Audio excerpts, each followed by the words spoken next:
Women's MMA history will be made here tonight at the Hulu Theater at Madison Square Garden. Here's our cage muscle tail on the tape. 4-inch leg reach advantage for Kayla Harrison, the 2 seed. Larissa Pacheco, 69-inch reach gives her a 3-inch advantage in the punching exchanges, and I believe that's what she wants to do in this fight, is keep it standing, because a grappling exchange with a 2-time Olympic judo gold medalist, probably not the best idea. Absolutely correct. Lillian Garcia gets our final title bout of the evening started. Fight fans, this is the final championship fight of the night, and it is a history-making bout in the women's lightweight division. This is presented to you by Presidente. Introducing to you first, fighting out of the blue corner. She is a jiu-jitsu practitioner, standing at 5 feet 6, weighing in officially at 154 pounds. In 16 professional fights, she has a record of 13 victories and 3 defeats, with 12 wins by stoppage. She is the number 4 seed, fighting out of Marituba, Brazil. Here is Larissa Pacheco. Her opponent, fighting out of the red corner.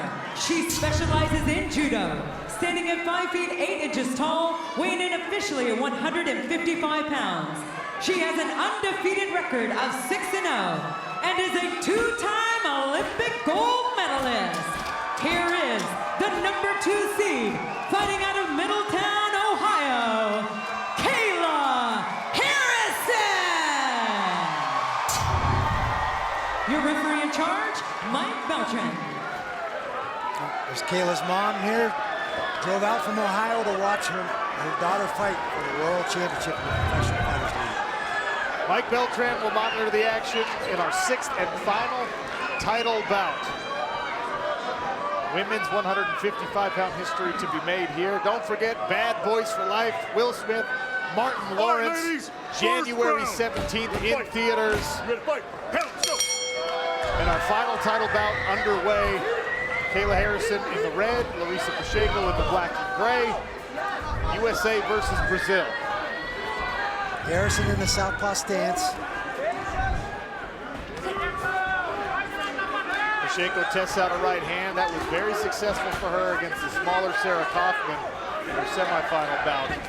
Can she find a home for the right hand against Kayla Harrison? And that is the appropriate tool against the southpaw. Keep throwing that straight right down the middle.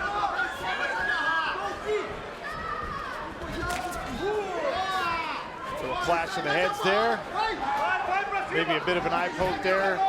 No stoppage though. Kayla Harrison shakes it off. Throws up a front kick. Body kick caught. And Kayla Harrison presses Larissa Pacheco up against the cage.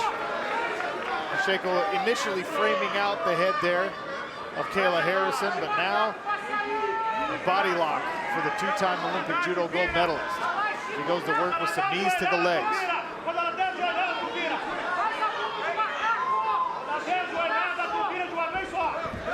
Inside trip, nice inside trip.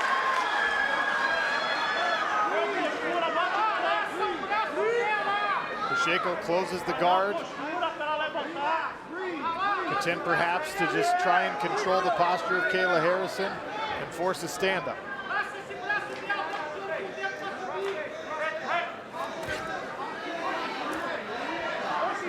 Harrison walks through to the cage, starts to set up a little ground and pound. And that's one thing that we've seen very impressive skill set development from Kayla Harrison. It's hard to work effectively from the guard, as we've seen. But man, she postures up and throws punches from the top like that. And she is very, very strong, very powerful. Very explosive in these short windows. Larissa Pacheco attempting to negate the offense of Kayla Harrison from the top. Once again, locking her hands around the body of the American.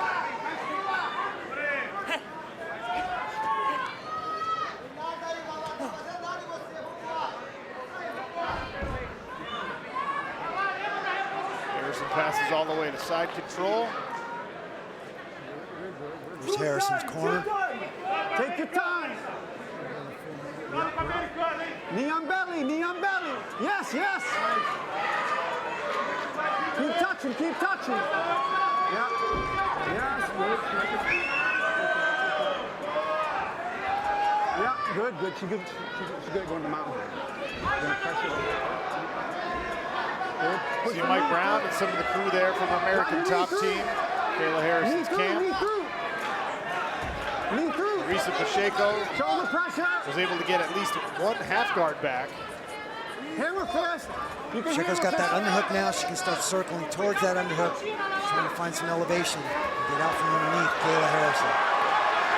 Big left hands from the top here for Kayla Harrison. Pacheco able to grab the arm, slow down the onslaught.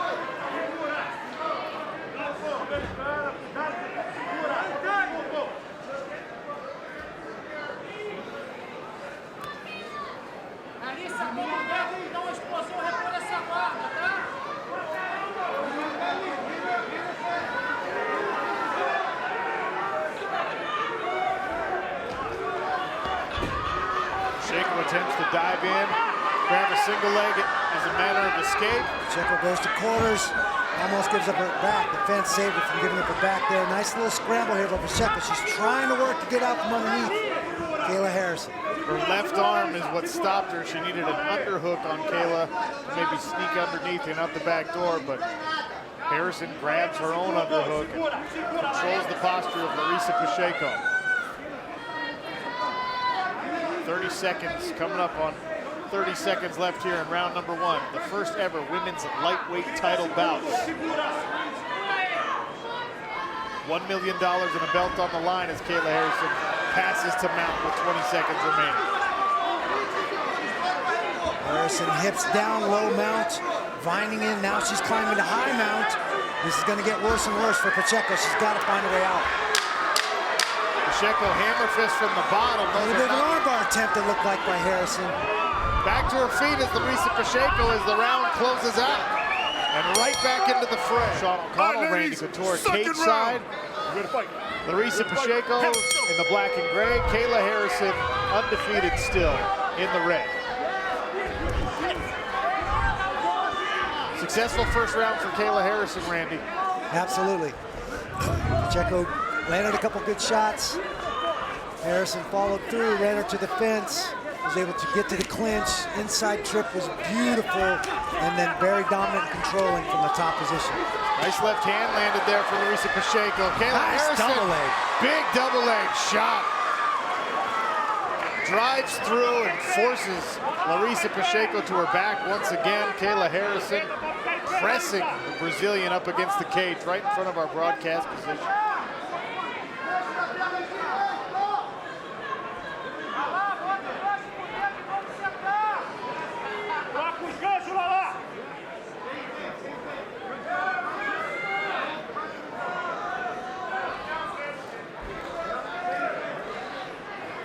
Back to work Kayla Harrison goes on top, trying to extricate her leg from the guard of Larissa Pacheco. There's her mom, Jeannie.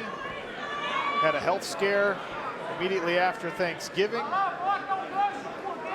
Been in rehab and recovery for a brain aneurysm. The goal was to be healthy enough to get here tonight.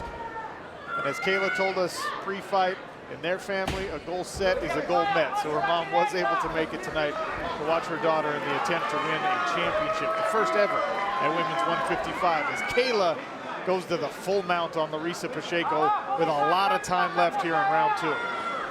This has been a dominant performance by Kayla Harrison. This is a completely different Kayla. As she alluded to in her pre-fight interview, this is a much, much improved, much better Kayla Harrison.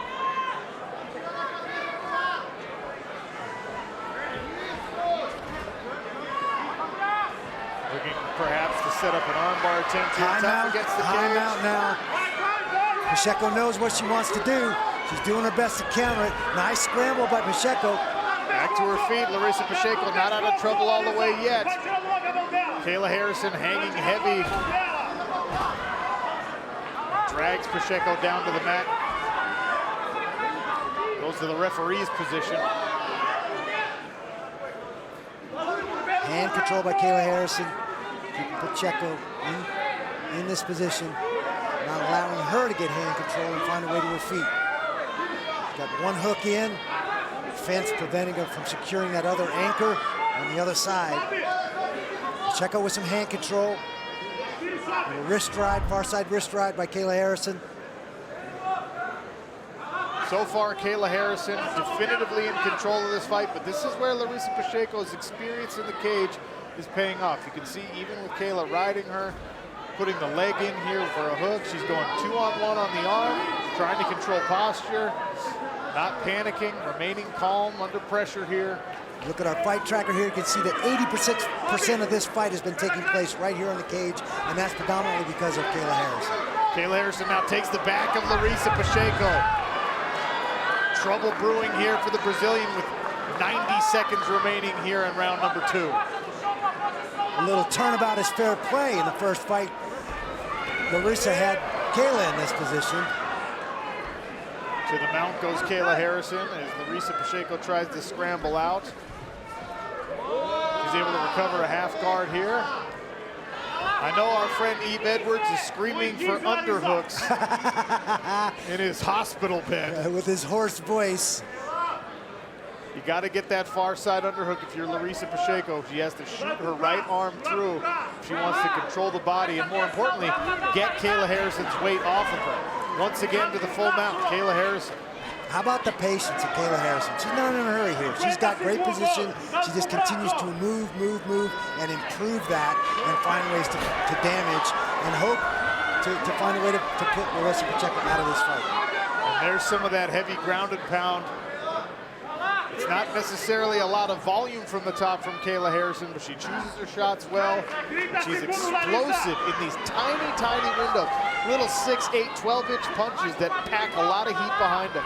It's rare to have that power on the ground.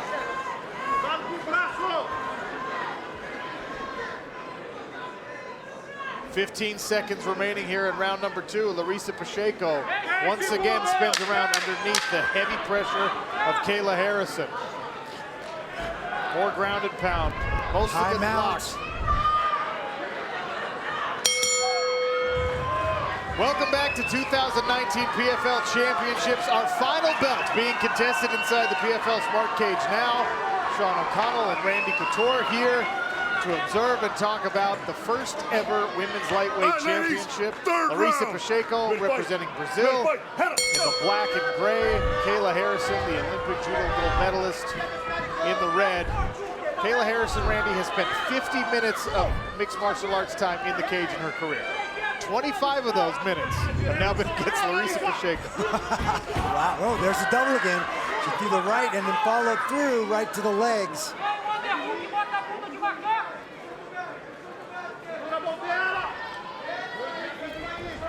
Body lock, oh. Pacheco able to counter the takedown attempt and end up on top, at least for now. Little three-quarter Nelson up here on top. Forcing the head of Kayla Harrison down. Oh, big knee from that three-quarters as Harrison came up. Pacheco threw that big knee. Brute strength on display there from Kayla Harrison. Not easy when your head is being forced into the mat to force your body weight and the body weight of an opponent all the way back to a standing position. That is a ton of leverage from that three-quarter, and so to rear up with that yoke on your back is that's power. Well, Kayla Harrison, we know she's a special athlete, not only from a physical standpoint, but her mentality, just the ability to grind through what it takes to become an Olympic champion, not once but twice. Can Larissa Pacheco find a way to counter that in this title bout? Up and down, and once again, Kayla Harrison on top in the guard of Larissa Pacheco. Brazilian closes her guard.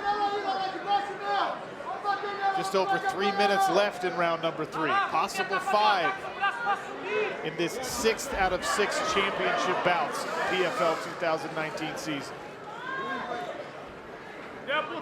Randy, what does Kayla Harrison need to do to posture up and really put some heat on those strikes from the top? I think clear her hands, get her head up, bring her hips in, and saddle like she's riding a horse. saddle those legs of Larissa Pacheco, and then she can keep her head up and pick her shots. The fence is her friend right here.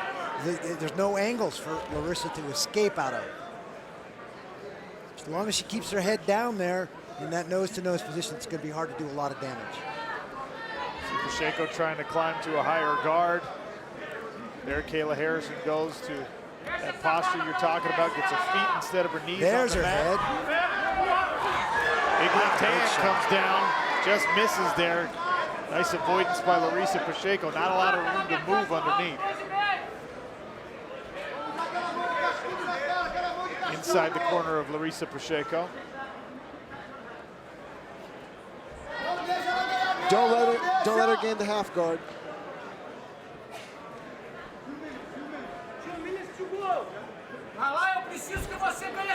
I need you to gain the side control. You need to gain the side control on this side, on the left side. Yeah, that's it. Now get up.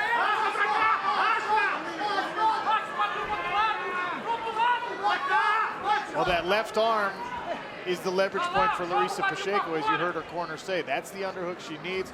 Got to turn to her right hip and try and get Kayla's weight off of her. Easier said than done. Nice left hand from the top there from Kayla Harrison.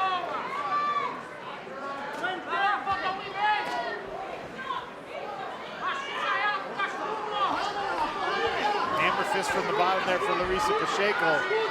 She's staying active from the bottom. She's making Kayla work for it for sure. I'd like to see her open her guard, start using those feet to create some scrambles. Those scrambles are what are going to be her way out off of the bottom. Striking with both shoulder blades on the ground on your back, it's just impossible to generate enough power in most circumstances. You can distract somebody and irritate them, but you're not really going to hurt them. And again, I think with that closed guard, opened it for a second and then went right back to that closed guard.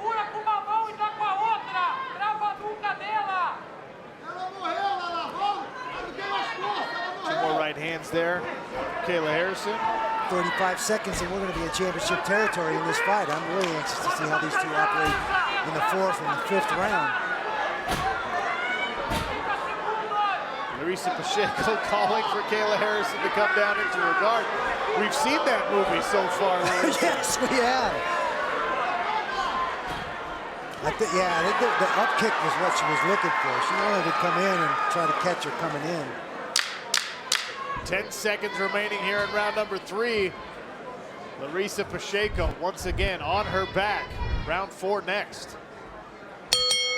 3 rounds down, potentially 2 more to go in the first ever women's lightweight title bout here in Professional Fighters League. Sean O'Connell and Randy Couture. 6 title bouts tonight. 5 of those have been already decided. $5 million checks have been distributed. The winner of this will take another one home and a belt to go with it. Larissa Pacheco representing Marituba, Brazil. Probably looking at a situation where she needs a finish, maybe down three rounds on the judges' scorecard. I agree 100%. I don't see any way that it's not 3 rounds to 0 right now for Kayla Harrison. The takedowns have been dominating Nice the right position hand. and the scrambles. She's just dominating every single aspect of this fight. Pacheco appears to have landed a right hand there, but you gotta follow it up. Combinations are going to be the only answer here.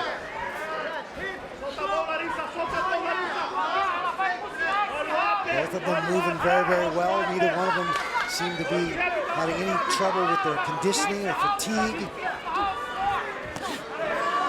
Big left hand by Kayla. That just missed. One thing that we've been waiting to see all year is, does Kayla get comfortable with her striking? Does she plant her feet and throw some big combinations? This might not be the time to do it with 3 rounds in the bag in a title bout, but she's moving her head. There was that left hand again, and Larissa was able to counter off of it. And Larissa Pacheco earned her spot in this final. She did it via upset over Sarah Coffin, who is the #1 seed in our regular season, and she did it with good movements, long strikes, a formidable right hand. If she can implement that against Kayla Harrison, we really don't know how Kayla handles striking damage. And we might not find out right now. Beautiful setup to that double leg. Travels, stays on her feet, keeps her feet moving, and runs her all the way through to the base of the cage. That was picture perfect. Pacheco reaches over, tries to grab that Kimura. She'll try and isolate that arm, pull it out.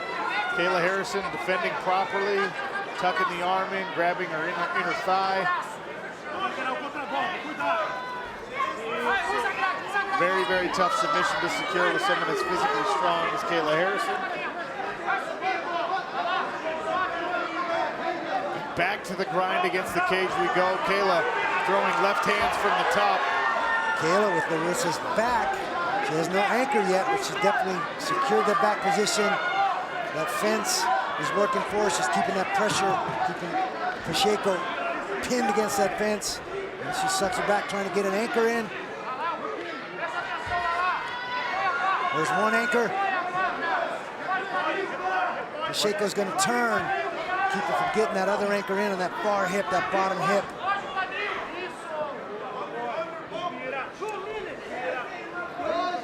Pacheco had the necessary underhook for a moment there, but Kayla Harrison wisely extricates her arm, regains control from the top position. Larissa Pacheco flat on her back once again. You just can't make anything happen from here, Randy. Very tough to do anything effective. She's got to create scrambles and find a way out from underneath Kayla Harrison, and that's no easy task. You can make a legitimate case that Kayla Harrison is the best grappling sports athlete in the history of American sport. No judoka has ever won 2 Olympic gold medals before her. Now she's an undefeated mixed martial artist. Several submissions already under her belt. That's male or female in this country. And she's really starting to chain wrestle and put things together and make nice transitions. There's Kayla's mother watching her daughter make history.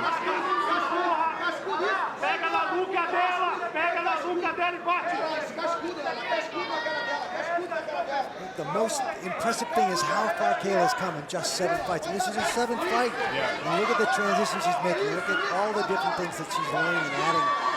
The tools that she's putting in that tool belt.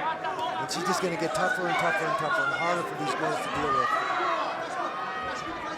30 seconds left in round number 4. Larissa Pacheco running out of time to try and rally and get a finish over Kayla Harrison.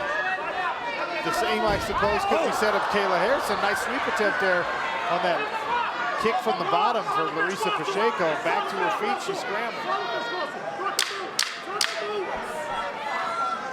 Able to compromise the balance there of Harrison. That surprised Kayla, but it just surprised me. I didn't see that one coming. She just shin kicked that foot.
The first ever women's title bout with $1 million on the line. And our 6th $1 million title bout of the evening, Randy. It's the biggest night in MMA. It sure is. Sean O'Connell and Randy Couture here cage side for 5 more minutes potentially.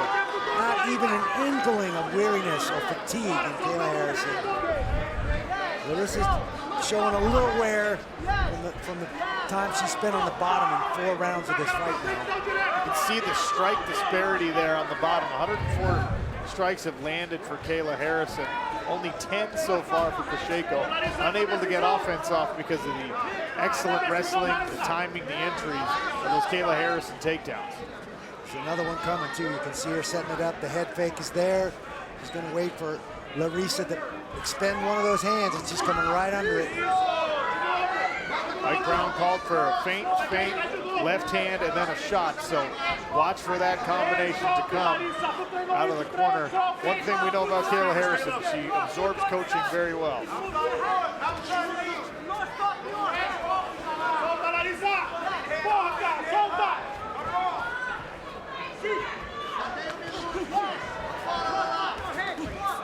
Left hand from Harrison, right hand from Pacheco. Neither landing with much force. Pacheco attempts that front kick. We've seen both women try that one in this fight. Scary proposition, lifting one leg off the ground against the grappler, the caliber of Kayla Harrison.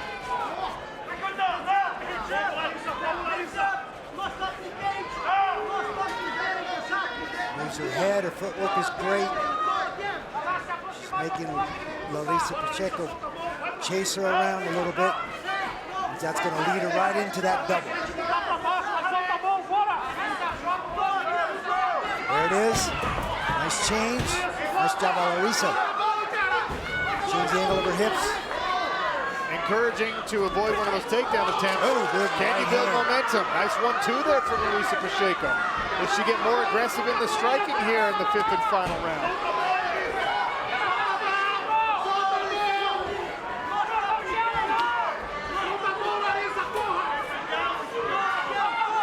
Pacheco now striding forward. We saw that earlier tonight. Nice sprawl by Pacheco. Kayla didn't set it up as well as she should have. Pacheco on a front choke here. Nice hand control by Kayla. A 10-finger guillotine attempt there maybe for Larissa Pacheco, defended properly by Kayla Harrison. Coming up on 2 minutes remaining in this title bout.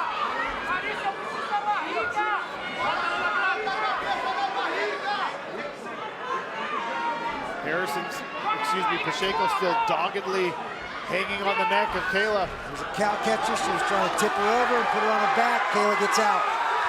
Kayla throws a left high kick to try on the exit, maybe deter more of that striking from Larissa Pacheco. Inside of 2 minutes now. Left hand from Kayla Harrison turning it up here. Pacheco's pressing now. She feels the urgency. Minute 45 left in this fight, and she's got to have a finish. She wants it, she's gonna have to throw. Nice head toss. Down goes Larissa Pacheco. Kayla Harrison on top. A master in judo right there. She wanted a finish in this fight. She has 90 seconds left to get it.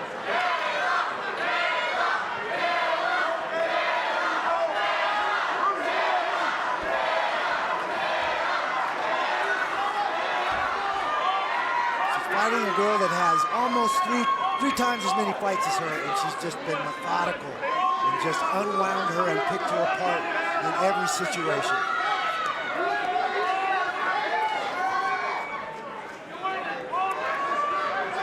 Inside of 1 minute now, Pacheco running out of time to try and make a miracle happen. Kayla Harrison continuing her dominant run in the sport of mixed martial arts.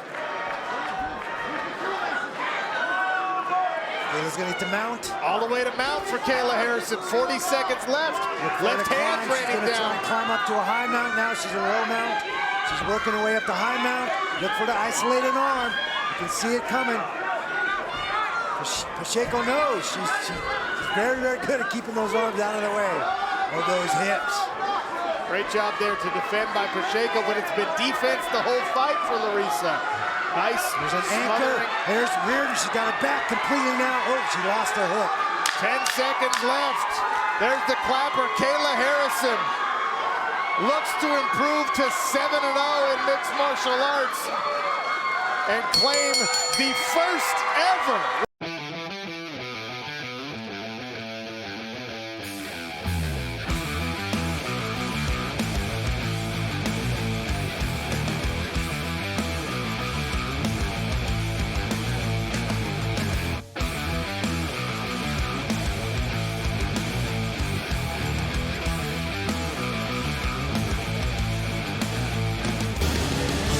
official judge's decision, a belt presentation, and one last $1 million check when we return on ESPN2.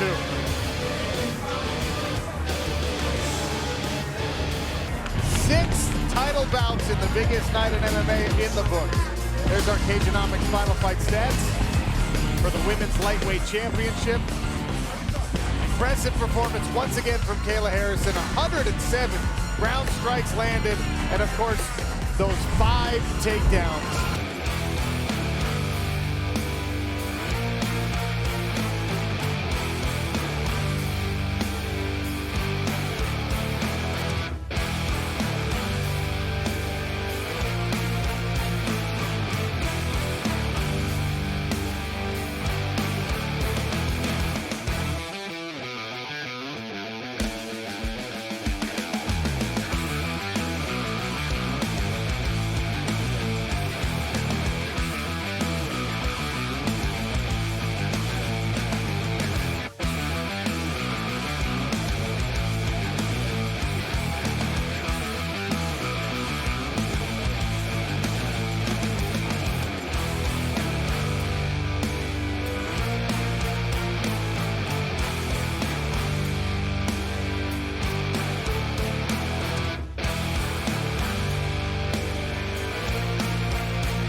Gentlemen, after 5 rounds of action, we go to the judges' scorecards.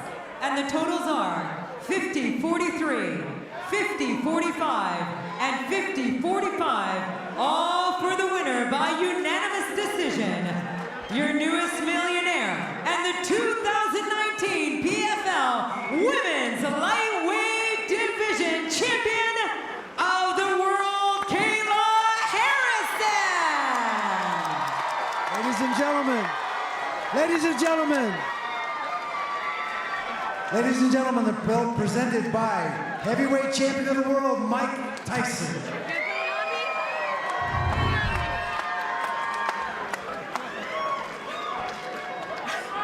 And the $1 million check presented by PFL CEO, Pete Murray. Oh my God, Mike Tyson's giving me my belt.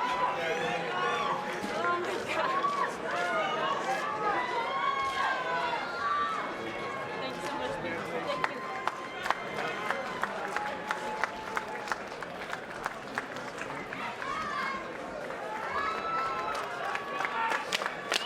Kayla, Randy. great fight, amazing job. The double legs were spectacular. Oh, thank you. Was that the game plan going in? Yeah, you know, be smart, pick my shots, be patient on my feet. We know Larissa's tough. We know she's really good pretty much everywhere, but I'm better at grappling, I would say, and just had to watch out for that big right hand, which she caught me with a couple of times. I rolled my ankle or something in the second round, so that was a little bit of a setback, but that was the game plan. Patient, patient takedown. Awesome. You want to say something to your mom? Mama, I love you. We're millionaires. Ladies and gentlemen, the lightweight champion of the world for the first time in mixed martial arts, Kayla Harrison. Our tail of the tape for our 6th and final title fight is brought to you by Redcon One. Kayla Harrison is 4 years older than Larissa Pacheco. She is also 2 inches taller. Larissa Pacheco has a 3-inch reach advantage on the arms. A 4-inch advantage favors Kayla on the legs. Miguel Flores, one more time, please. Ladies and gentlemen, from the Hulu Theater at Madison Square Garden, it is now time for the PFL main event of the evening. And now it is for the 2022 PFL Women's Lightweight Championship. Introducing first in the blue corner, she is a BJJ specialist standing at 5 feet 6 inches tall. She weighed in at 154 1/4 pounds. With the record standing 18 victories opposite of 4 defeats, with 17 wins coming by way of stoppage. Fighting out of Marituba, Brazil, she is the #1 seed, and she was the 2019 PFL Women's Lightweight runner-up Please welcome Larissa Pacheco.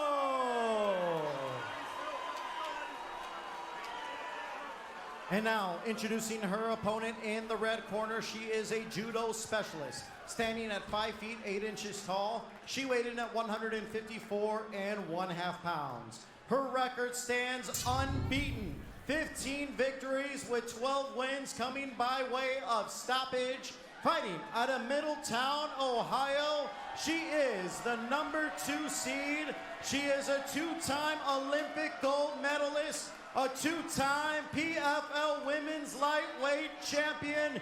Here is Kayla Harrison.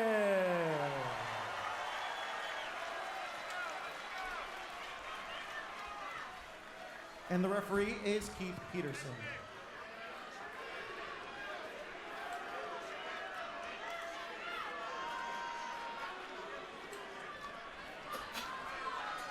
Keith Peterson will oversee our main event, equipped with the ref cam. Kayla Harrison in the blue, Larissa Pacheco in the gray.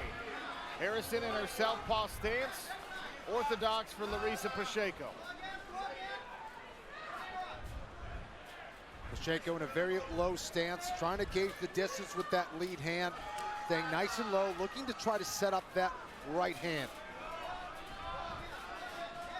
Great night of fights so far. This will cap it all off. 4 of our 5 title bouts already in the books have ended by knockout or TKO. Certainly a much more tempered approach by Larissa Pacheco for this one than we've seen in the last 5. Yeah, there's that right hand firing. Yep, and Kayla doing a good job of feinting her way in, showing a lot of different movements, trying to keep Pacheco guessing to disguise that takedown. We've had a lot of conversations about the improvements of Larissa Pacheco. It's harder to highlight improvements when you're talking about someone who's undefeated and who's dominant, but Kayla Harrison does continue to improve every time we see her.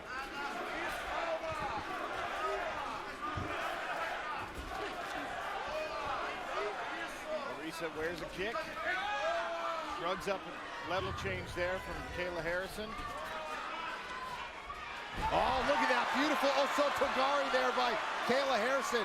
Steps right across, dumps Larissa Pacheco to her back, defends the armbar attempt. Just effortless. When she hits those takedowns and that timing, it is the thing to watch. That's a lifetime of experience that Yeah. she's witnessed right there. Yeah. And that's the thing, she has that ability to, if she fails on a double leg or a single leg, she goes upstairs, controls her upper body, goes for a judo throw or a trip.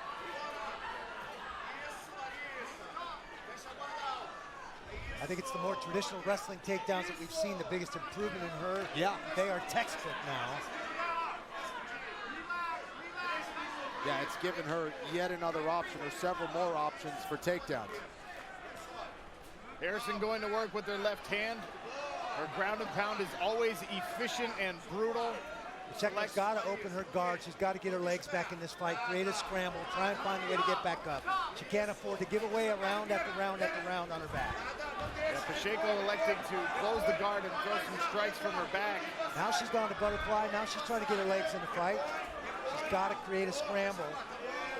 Closes the guard again. Hammer fist from the back. Gonna be tough to put away. Oh, big right hand from Kayla on top. Yeah, Kayla doing a great job of mixing in chipping shots with big shots. Rhythm changes, excellent position to keep Larissa pinned on her back.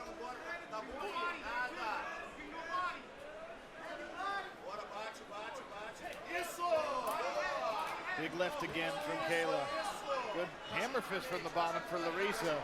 But if you're trading 1 for 1, being the person on the bottom is not always the best scenario. Tough to generate a lot of power from your back. You can do that fairly well from your knees, but tough to do from your back. Yeah, that's right hand again. Solid punches from the top for Kayla Harrison. Yeah, this is where Kayla Harrison wanted to box Larissa Pacheco. This is Yeah, exactly. Put her on your back. I'll box you from here. How's that? Absolutely correct. I love how she's keeping her posture, keeping her head up. She's not worried about laying down there, just keeping her on the mat. She's creating distance, creating space, and picking shots, and they're dandies.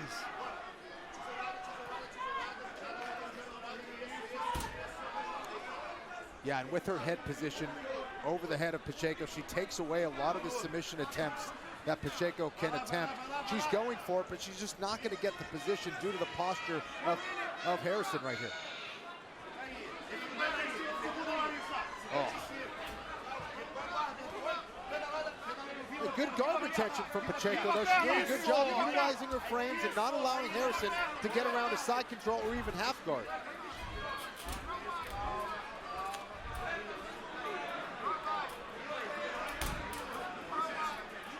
Pacheco kicking at the legs of Kayla Harrison.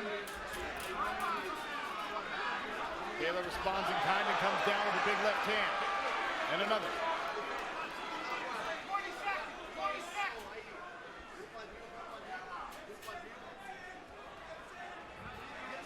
Now Kayla Harrison to the back of Larissa Pacheco. Kayla doing a nice job. Keeping that posture, keeping those hips in, saddling into the back of those thighs of Larissa Pacheco. That's what allowed her to pass so easily. Round one will come to a close with Kayla Harrison on the back of Larissa Pacheco.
Round two of a possible 5 in our Women's Lightweight World Championship. Larissa Pacheco has not seen the second round in quite some time.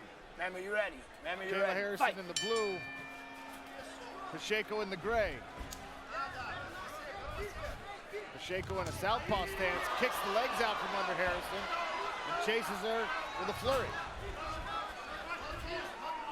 Yeah, took her leg out with that leg kick, almost like a foot sweep. It's a sticky foot. Yes. That, and then, Oh! Big left hand from Harrison. Yeah, that was a great left hand. High kick attempt there from Kayla. This is where Kayla needs to get a little bit more patient, keep her composure, doesn't want to trade too much with someone like Pacheco. She's still going to be dangerous here early on. Movement around the outside here for Kayla.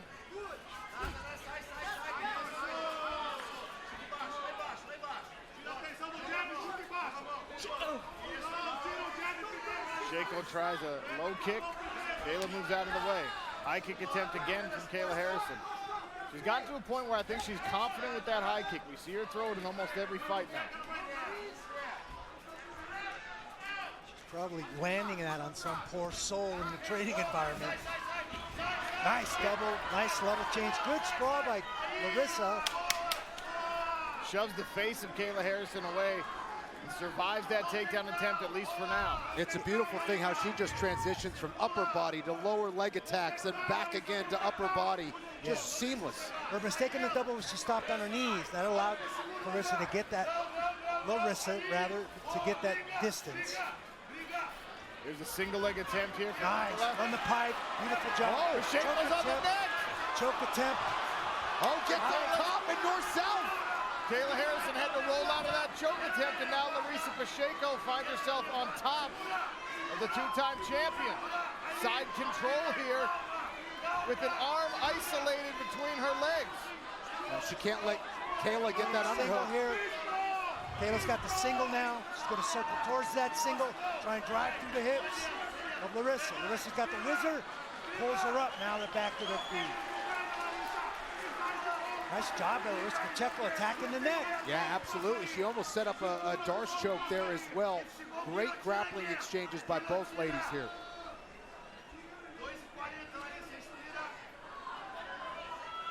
Pacheco relocated her camp for this season to American Top Team in Atlanta. Training with the Limas, Cal, some other MMA dignitaries up there. Kayla digging for the body lock. Got her hands locked, tried to trip. Melissa steps out of it. Still got that body lock. Nice, gonna try the inside trip there. Went outside, now she's tried inside. Now Pacheco down on the legs. And this is where Larissa's gonna have to manage clinching with her and then disengaging. Nice slip by Kayla. Ducked her head right out of trouble there. Larissa's looking a little tired here though, guys. It is. Big breath there from Larissa Pacheco. One of the things, she's changed her physical makeup, as we've noted many times this year. Put on a lot more muscle, leaned her frame out a lot, but with a lot more muscle, if you're not continually getting used to pushing all the way to your VO2 max and really building up that lactic acid, it's hard to manage when you got a bunch of new weight. The 5 first-round knockouts hadn't helped her develop any of that, that's for sure. And just from a comfort level, you know, not having been there mentally, it can mess with you a little bit. It's a blessing and a curse having a lot of early finishes.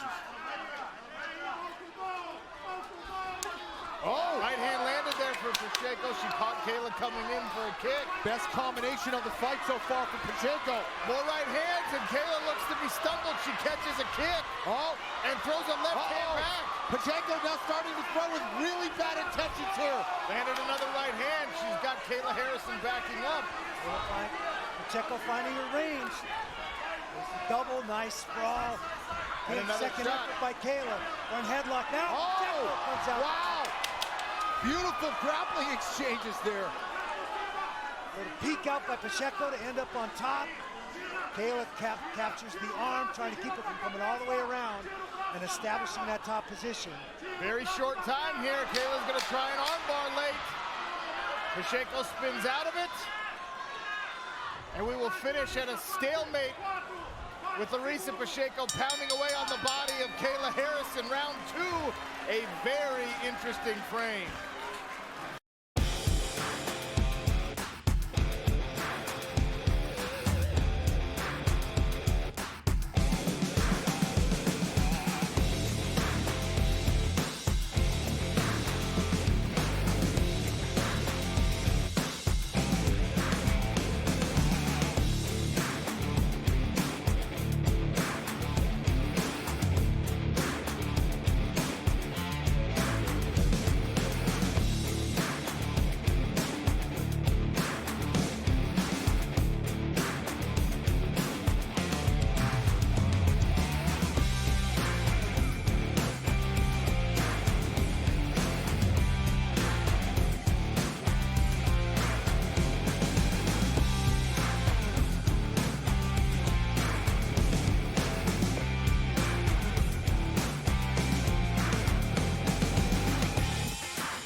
Round 3, Kayla Harrison, the 2-time champion in the blue, Larissa Pacheco in the gray. Harrison coming in aggressively with strikes. Grabs a single. Pacheco with some big hammer fists. Harrison hanging heavy on this right leg of Larissa Pacheco. Runs the pipe. Nice job by Harrison running the pipe. Pacheco trying to kick her over.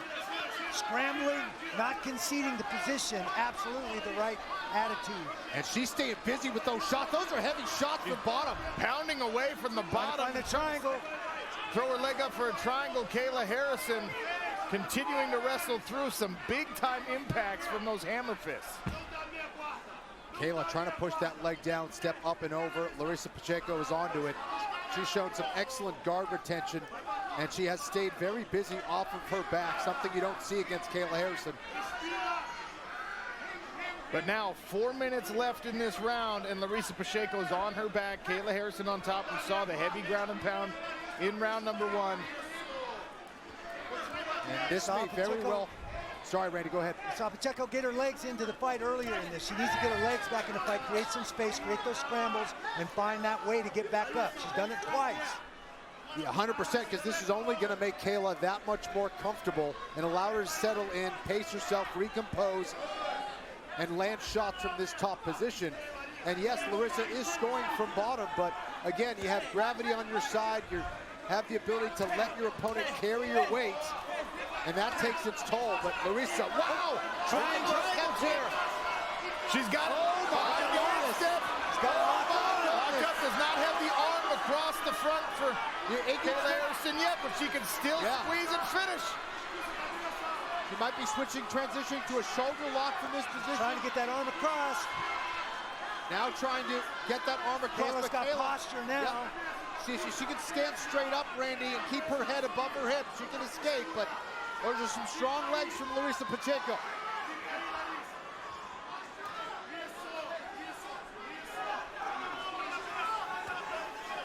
Larissa Pacheco squeezing away, trying to get Kayla Harrison's left arm across her own body to finish this triangle choke.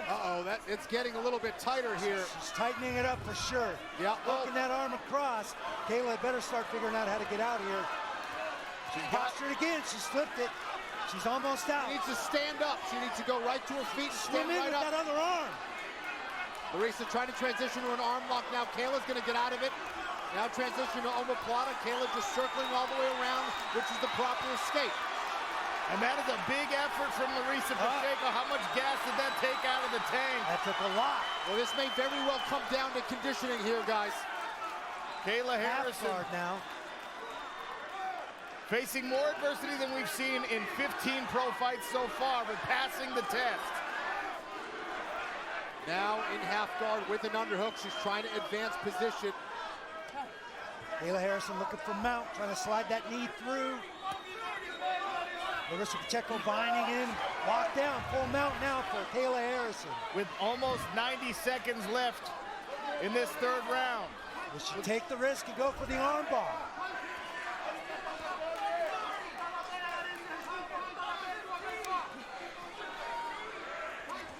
Larissa needs to be careful to not extend those arms too much and try to frame on the face of Kayla Harrison. Kayla doing a good job of grapevinding her legs and getting posture. Kayla binding away, bringing that forearm across the cheek, making Larissa's life miserable there. She's setting up an arm triangle here. Trying to get the arm triangle.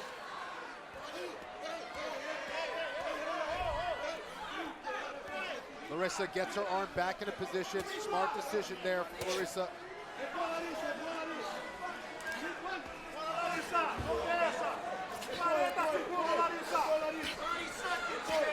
Kayla Harrison chipping away on top.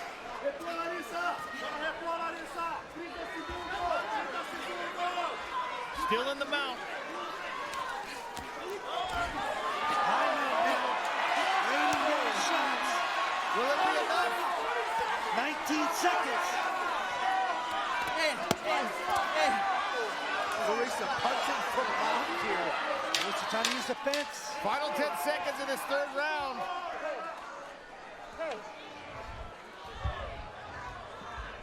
Kayla will finish this one on top.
Pacheco. So try to avoid the scorecards here. Oh, nice right hand, left hand actually from Kayla. Level change and right into that left hand. Lisa Pacheco appears to have got some wind back on the stool. Right hand lands as Kayla throws a kick. Harrison presses forward. And it's those little exchanges, it's that kind of defense that's going to add to the confidence level of Larissa Pacheco as this fight moves on. But my goodness, it's been back and forth, a lot of action. How is her conditioning here as we are into the fourth round? I think if we ever had a question of whether she could take a punch, Kayla Harrison's proved that. Yeah. You can definitely take a shot. And Kayla has Nice made double, some big keeps her shots head as well. moving this time. Runs out of room. And now Larissa There's Pacheco the finish. tries to grab the front choke here. Kayla's got her hands, she's got her wrists, so she's got her neck protected. Nice job of keeping her feet moving across the cage that time to finish the double. She run out of real estate. Yeah, and for Larissa, she really should have fallen to the side that Kayla's head is on. That's what's going to allow you to either get a sweep or finish that choke. She went to the wrong side. Kayla defending that beautifully. She's got her leg back now. She's going to go back to quarter. She's going to stand up. Nice work by Pacheco to get back up and a reach Kayla out right from back in. Good sprawl though from Larissa Pacheco. She's got Kayla stuck under her for now, hanging heavy And on Larissa, that. Larissa had her opportunity, Sean, to break away and disengage. Oh, she's now trying to attack the back. Look at this. Larissa Pacheco trying to set up a rear naked choke here. Kayla hung on to that single too long. It's a lot of energy to spend, especially in the fourth round. She let go of the single that allowed Larissa to spin behind. And Larissa should transition to top position here. She's kind of on the side, and Kayla spins out. Yep. It's on top into the guard. She hung out there for a little bit too long. Which happens when you're tired, and we're in the championship rounds. Oh, look at this. Larissa fighting back to her feet. What a fight. Somebody's hair bands have come out. Yeah, it's got to be Kayla's. Yeah, that's true. Pacheco keeping her hand down on the mat, preventing Kayla's ability to throw knees from this position. Kayla should sprawl, pull Larissa to her knees. Sprawl back, pull her down, jangle to her knees, and she might be able to attack that neck. She's going to try and step across again. There you go, sprawl hard, pull her down. Nice, that's nice work right there. Larissa's smart to stay close to the cage, trying to use it as a block or a wall here, but I think Kayla's got the angle on her. Kayla's got one hook in, she had to let it out. Nice job by Pacheco getting back to her feet. Yep. Tripoding up. At one point, the live odds in this fight were a minus 1450 for Kayla Harrison. They may have gone higher, I might just not have noticed. Now, look at that switch. Switch attempt by Pacheco. And Larissa has fought her way back all the way to minus 350. It was lower than that just a minute ago. Now she's on top. Wow. Wow. Larissa Pacheco inside control here. Kayla Harrison flat on her back. And she was saying a lot of people are sleeping on my jiu-jitsu and my ground skills. And she's using it tonight here against Kayla. Has had some beautiful reversals and attacks. Pacheco trying to set up an arm triangle here.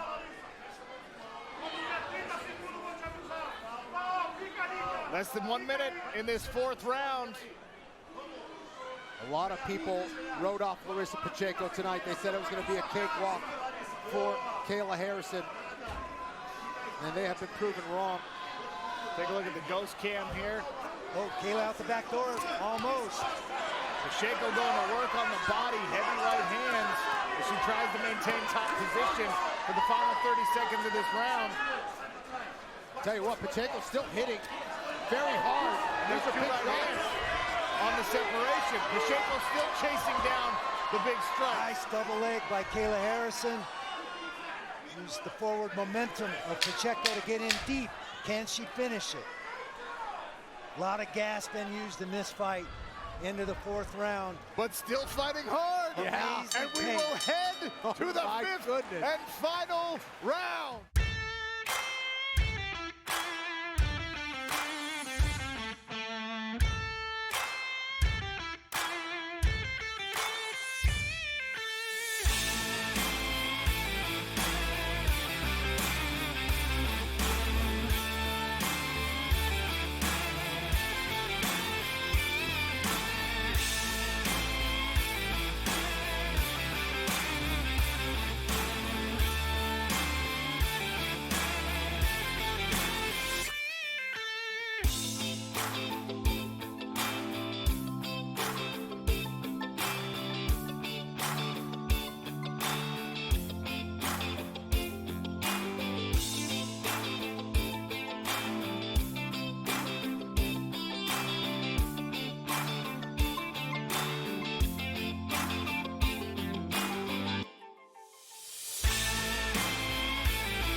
The algorithm says round 3 goes to Harrison and round 4 goes to Pacheco.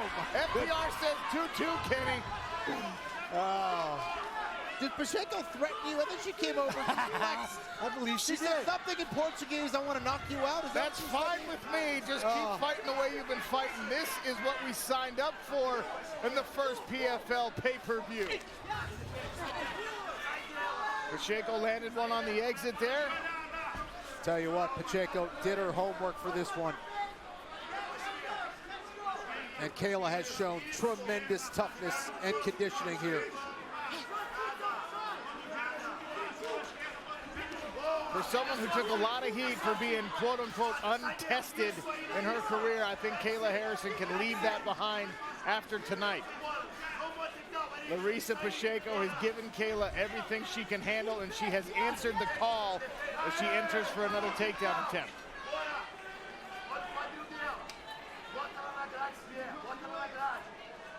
Pacheco doing a good job of checking the hips of Kayla Harrison so far. Now putting Harrison's back up against the cage. But these are the situations where you'd like to see her get head position and disengage, because that's what's going to happen if you hang out in the clinch for too long with Kayla. Kept those double overhooks. I saw the step across coming, trying to create that salto and throw Pacheco to the mat. Pacheco did a great job of countering. Not a lot of people are going to counter that. No. She got right back up.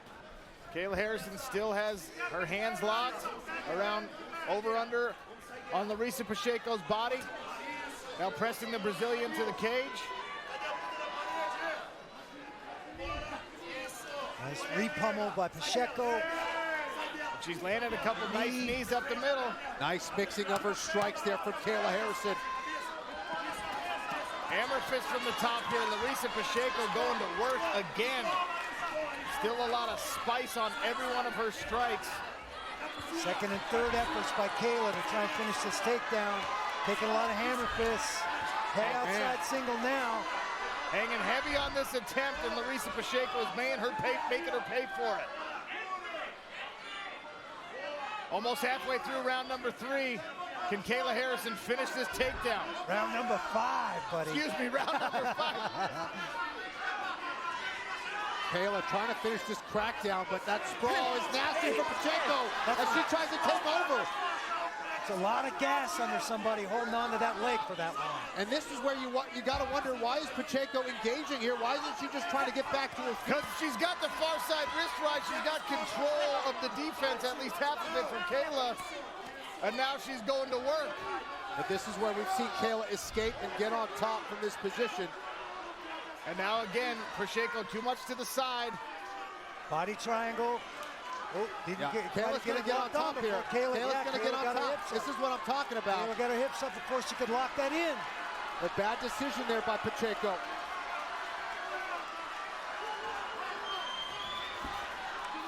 Kayla just so feisty, looking for that top position. Larissa Pacheco continues to fight off of her back. Using her legs. Trying to keep that space. Oh, nice frame there by Pacheco. Inside 90 seconds now. Can Pacheco work herself back to her feet or to a top position? Harrison grinds her way into the guard of Larissa Pacheco. Look at that. We're at even money on the live betting odds right now. Oh, wow. With 1 minute remaining in this championship fight in the 5th round. Wow. Amazing fight. Pacheco trying to frame away, trying to set up a triangle choke here. Kayla's aware of it. She has good head position here.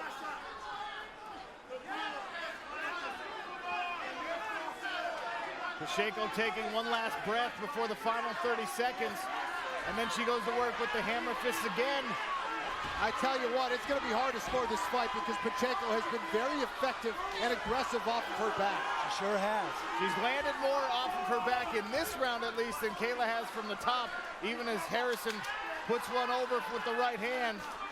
And now the lockdown from Larissa Pacheco. Yep, and she's got that arm across for Kayla. Squeezing it down on the two-time champion. We'll go to the final bell. An incredible women's lightweight world championship bout. Larissa Pacheco and Kayla Harrison hug it out after an epic battle.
Larissa Pacheco landed 99, Kayla Harrison landed 106.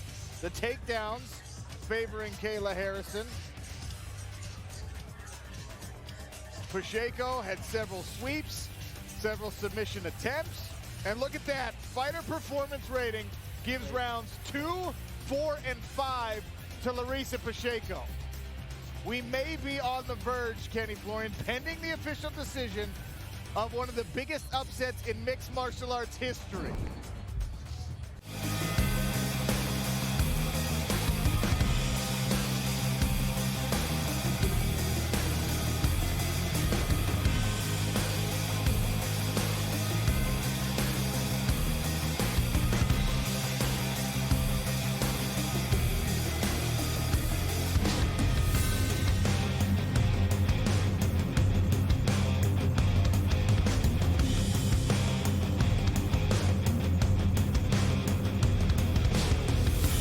Miguel Flores has the official Ladies decision. and gentlemen, after 5 rounds of action, we go to the judges' scorecards. All 3 judges are in agreement, 48-47 for your winner by unanimous decision. And now, the 2022 PFL Women's Lightweight Champion, Larissa Pacheco!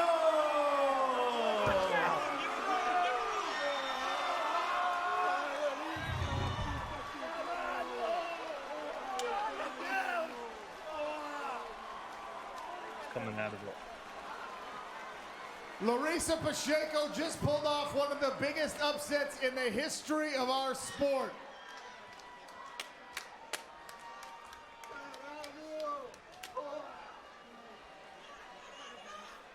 The belt around Larissa Pacheco's shoulder.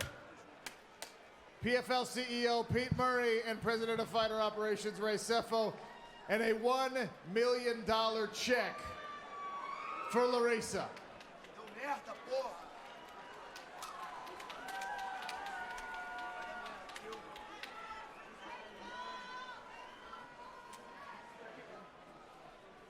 Larissa Pacheco, a lot of this crowd is stunned right now by the upset, but you're not surprised, are you?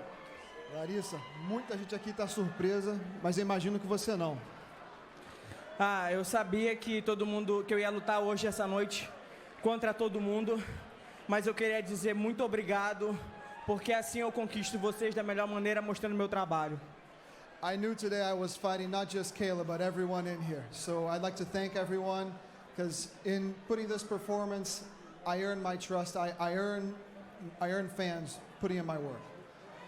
Larissa, you've been part of the PFL, grinding away for this exact opportunity. What does it mean to you to be holding that belt and $1 million? O que significa para você? Você está aqui já há tanto tempo procurando a sua oportunidade. O que significa para você estar com esse cinturão e esse cheque na sua frente?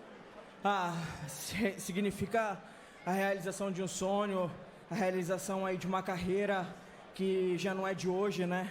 Eu comecei tendo 16 anos de idade e poder chegar hoje num grande momento desse, ganhando um grande prêmio, fazendo o que eu amo, não tem nenhum tipo de explicação. It's the culmination of a career. It's the culmination of a dream. I dedicated my life to this sport. I started at the age of 16. To be able to have this belt on my shoulder and this check in front of me, it means the world to me. You're only 28 years old. You have a ton of experience, and now you have a world championship. This journey has been incredible. You've made it through a season, and you're now the world lightweight champion. How does that sound? Você é nova, 28 anos, já entendeu? São temporadas aqui com a PFL, agora campeão do mundo. Como é que está se sentindo? Como é que isso soa na sua cabeça? Só que eu ainda tenho mais uns anos para trabalhar aí, para melhorar. Foi uma grande luta. Eu a respeito demais, ela é uma grande atleta. E como ela disse uma vez, como eu motivo ela a ser melhor, ela me motiva a ser melhor. I mean, this is, like I said, it's a culmination of a great career. This belt just motivates me to work even harder. I got a lot more to do in this sport, and just like Kayla said before, I've always made her a better competitor. Well, she's always made me a better competitor, and she drove me to this moment right now. Congratulations, Larissa Pacheco, women's lightweight world champion and $1 million winner, and she says the new queen.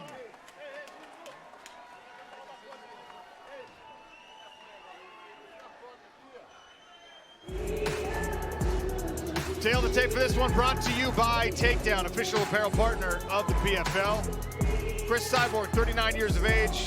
Larissa Pacheco, as I mentioned, only 30. Cyborg 2 inches taller. Equal measurement on the arm reach for these women. Slightly longer legs for Cris Cyborg. Keys to victory for this co-main event. So for Cris Cyborg, attack the lead leg, take away that punching power from the ground. Work those punches to the body, and of course, anti-clinch, keep this fight in striking range.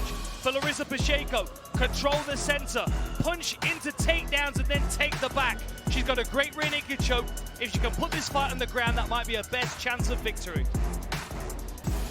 Here at the Battle of the Giants, we feature the highly anticipated matchup between two prolific finishers. In the night's co-main event, it's 5 5-minute rounds for the PFL Super Fights Women's Featherweight World Championship. Introducing the blue corner first. At 5'6", weighing in 144 1/4 pounds, riding a 10-fight win streak. The two-time, two-division PFL champion enters with 23 professional victories, 11 by knockout, 8 by submission, along with 4 defeats. Tonight, she looks to prove that she is among the sport's all-time best. From Marituba para Brazil, presenting Larissa Pacheco. And across the smart cage, her adversary fights out of the red corner. At 5'8", she weighs 144 1/2 pounds. As the former title holder for Invicta, Strikeforce, and the UFC, the reigning Bellator featherweight champion in her quest to add yet another major title tonight, makes her PFL debut with an incomparable professional legacy that includes 27 victories, only 2 defeats, 21 wins by knockout, 1 by submission. ladies and gentlemen, long considered the GOAT of women's MMA from Curitiba, Paraná, Brazil, introducing Cris Cyborg. In charge, your referee, Brian Miner.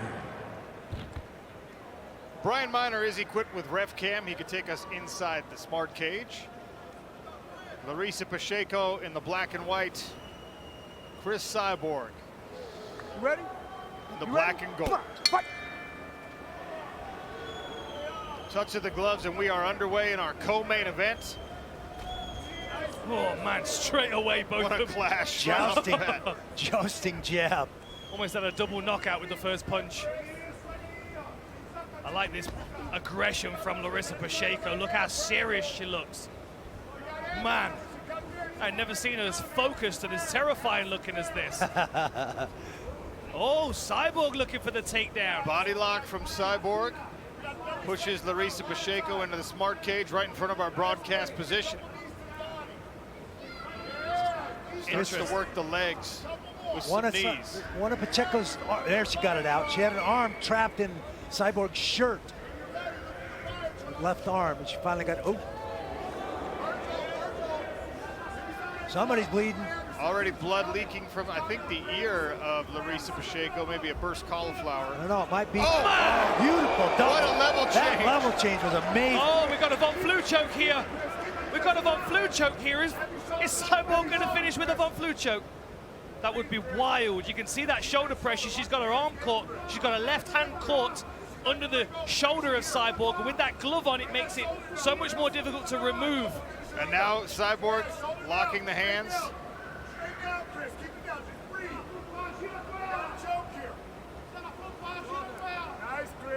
Okay. Pacheco out of trouble, at least from the Von Flue choke.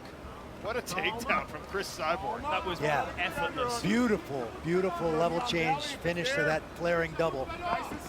Hot knife through butter comes to mind. Cover the head. Cover the head. Cover the head. Oh! Big kick. How did she take that? Pacheco just ate it. Wow. Snapped the head back, and she just kept coming. My goodness. That would have put me to sleep. I think That it's blood is Chris's coming nose. from the nose, yeah. We'll try and get a replay of which punch made it happen. It was that little flurry on the break. There were 3 shots there that were right down the middle. Oh, and again, nice little uppercut on the inside for Pacheco. Good knees to the body from Cris Cyborg. I think that knee hurt Pacheco for a moment.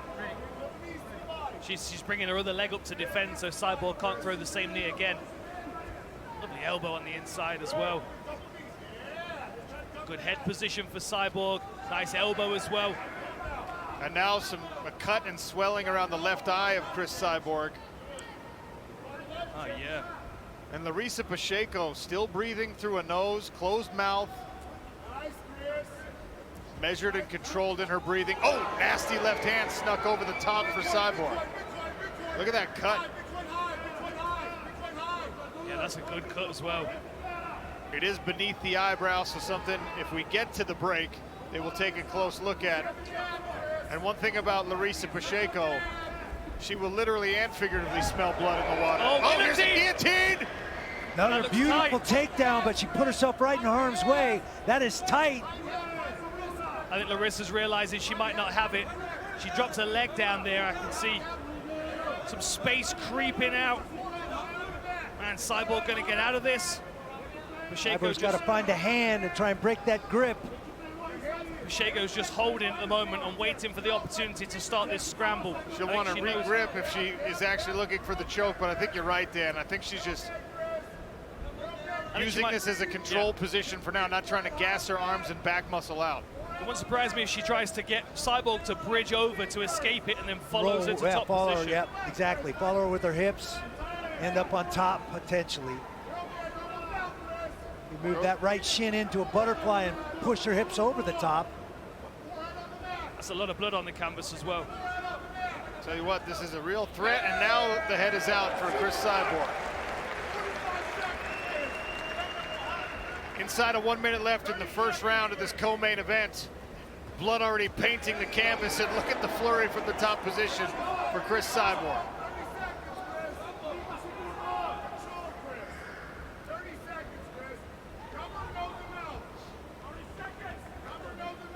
Good short elbow there. Very nice. Pacheco posted her frame on the face of Cris Cyborg and then allowed the momentum and gravity to bring her right down onto the elbow.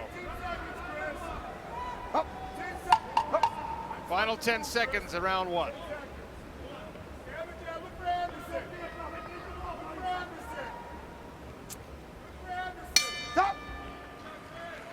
Back to the corners they go. What an interesting round. Cyborg's cut over both eyes as well. Let's look at this. This is the exchange with those two first punches. But look at this takedown. Beautiful. Just ran through a beautiful elevation. Level change. Pacheco was coming forward. She flared her. That head kick, oh my goodness. My goodness. Pacheco's lucky it was the foot that made contact. Right. If that was the shin, she might be sleeping. Might have been a different night. Boom. It's worth noting, though, that Cyborg is cut over both eyes. Neither of those cuts are in a good position. Both of them could be causing problems. If the doctors want to get involved and this fight goes any further. Another double there. Cyborg slipped right under those punches, followed through, drove all the way through to that double leg takedown.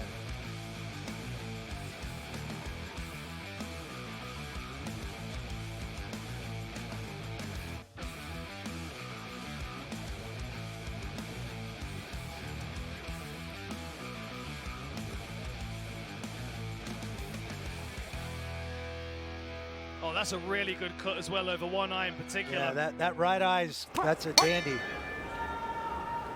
Beginning of round two, title fight could be at 5 possible between Larissa Pacheco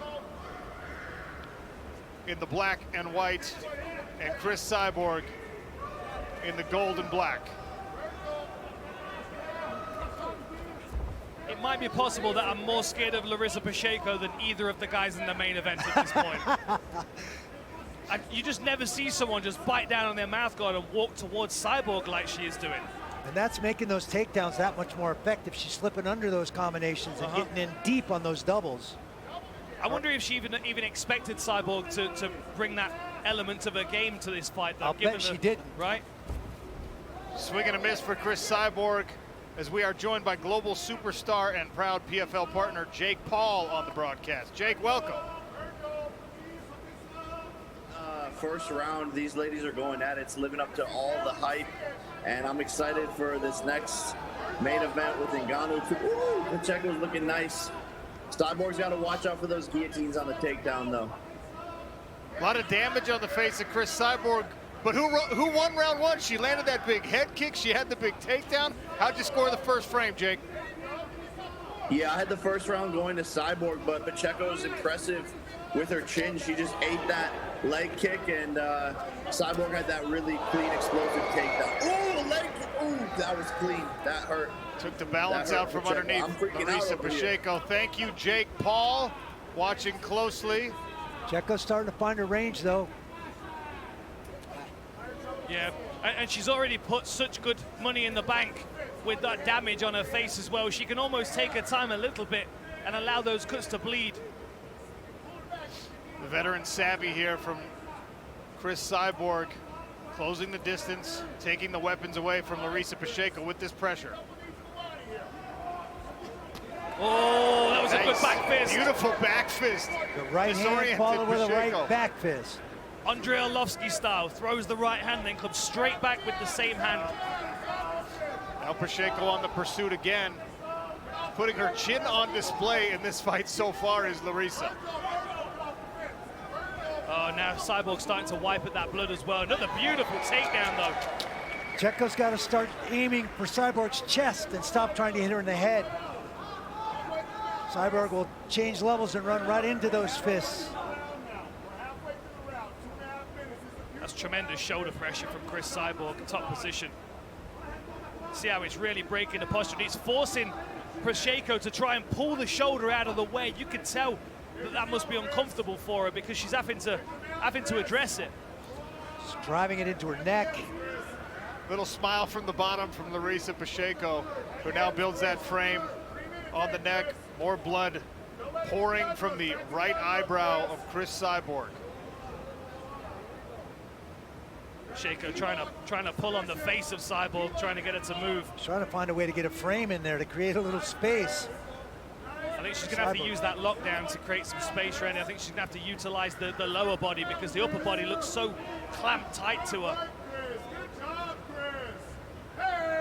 What would you be looking to do here, Randy, if you're in this position? Well, she's got that underhook right there. Start circling towards that right side underhook where the half guard is. Get up on that left elbow and start getting some elevation and circling towards Cyborg's hips. Watch those fingers in the eyes. I wonder if there's any urgency in Cyborg's mind, given the fact that she is cut so badly. One of the beauties of Cris Cyborg's style is we have rarely had cause to question the urgency in her approach to fights. Yeah. Pacheco's doing the right thing, trying to move towards that underhook, but Cyborg opens up with strikes. And now she, oh, nasty.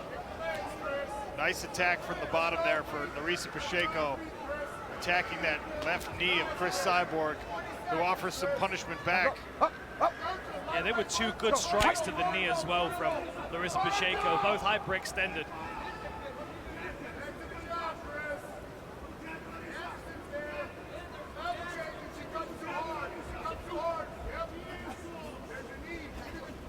Oh, nice right hand. Good right hand from Pacheco on the naked leg kick from Cyborg. Closing seconds of round 2.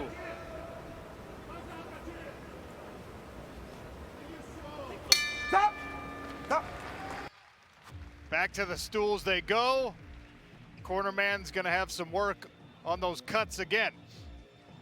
Let's take a look at this. Really nice leg kick, caught the back of the knee of Larissa Pacheco and took her lead leg away. Beautiful positioning on that kick, really nicely timed. And then let's have a look at this back fist. This was really slick, throws the elbow, misses and comes swiping back with the back fist. Caught Larissa Pacheco completely by surprise. She almost rolls the elbow, but wasn't expecting the secondary shot. The Liverpool stars are out.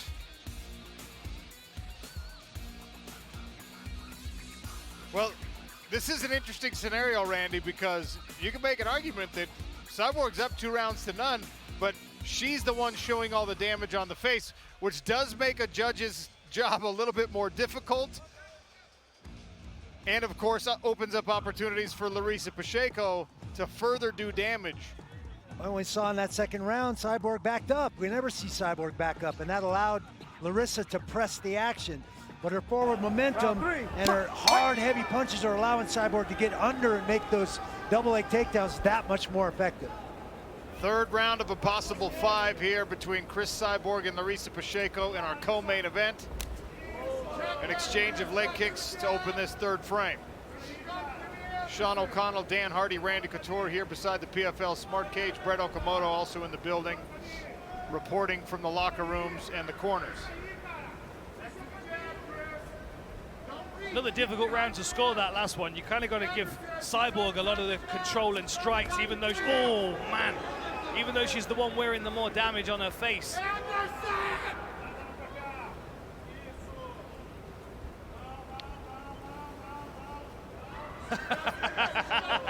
Larissa beckoning Cyborg forward. She wants the striking exchange. Let's go.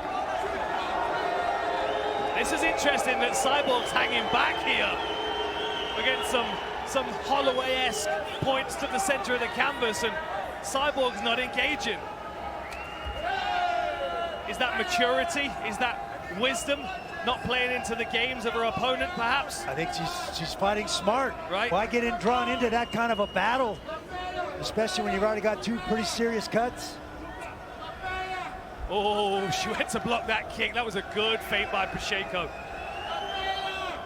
Look, regardless of how the scorecards are, Larissa Pacheco is in great shape right now. She's not damaged. She's showing Cyborg she's formidable in every single range, and she can't be taken lightly. And I think that's one of the reasons why we're getting Cyborg fighting a lot smarter here. She knows what she's up against.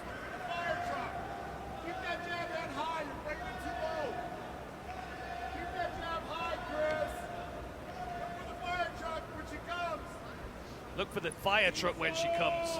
I'm What's a eager fire already to speak with both of these women post-fight, because they've each landed strikes that in past fights put opponents down. Oh, 2 nice ones there from Pacheco. Very quick. She's biding her time to find the distance now. She's not charging in as hard. The other real benefit in Pacheco's game is that she's very fast with that 1-2. We saw her use it against Kolesnik really, really well. In and out of range, pap, pap, and then she's gone. Oh! Caught a kick and drove a right hand straight into the chin of Cris Cyborg. And now Pacheco on top. For the first time in this fight, Larissa Pacheco, formidable in the grappling. When she beat Kayla Harrison, she did spend a lot of time in that fight here. Like to see Pacheco clear her head, get some posture, want to figure out how to land some significant damage from this top position. Precarious right now for Cyborg, who's already got those big cuts. Can't afford to allow that posture Randy's talking about, and even that grinding with the forearms and the frames can peel those cuts open even wider for Pacheco. Yeah, even that head pressure can be problematic for those cuts. I wonder if Cyborg's thinking about any attacks off her back. She was considering an armbar momentarily, but it looks like she's given up on that, given the fact that Pacheco's arms are out of posture. Well, the closed guard will tell you that. I mean, you got to open your guard to be able to offensively do anything from the bottom. Pacheco doing a good job of keeping Cyborg as square as she can against the fence, so she can't kick her hips up and start to work out. Keep Cyborg's Now she's got to, Pacheco's got to chase Cyborg's head with her hips and trap her in against that fence. And then with that posture, she can pick those shots.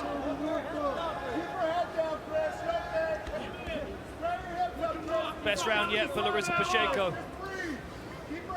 Final minute of this third round. Larissa Pacheco posturing for an elbow there. And another. That was a nice press and elbow, that last one.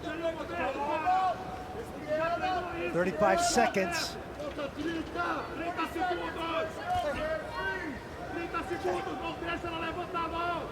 Feels like it might be a turning point in this fight for Larissa Pacheco. Weathered an early storm of 10 minutes. Now she's starting to turn it in her direction. And even heading into this third round, Dan, she appeared to be the fresher fighter. Now as we go into the championship rounds, another nasty elbow from Larissa. Cyborg in the final 10 seconds tries to climb the guard a little higher and keep it closed. Stop! Back to the stools again.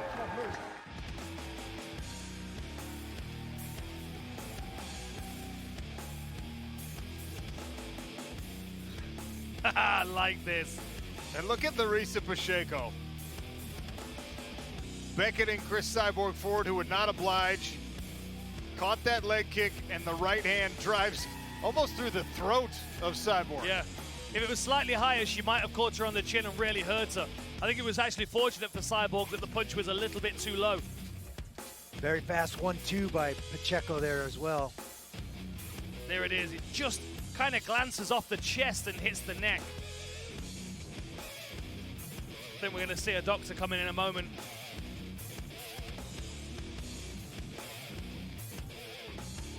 Cut so wide, they can't even keep the Vaseline on it. Into the championship rounds. Featherweight super fight world title, Cris Cyborg and Larissa Pacheco squaring off potentially for 10 more minutes.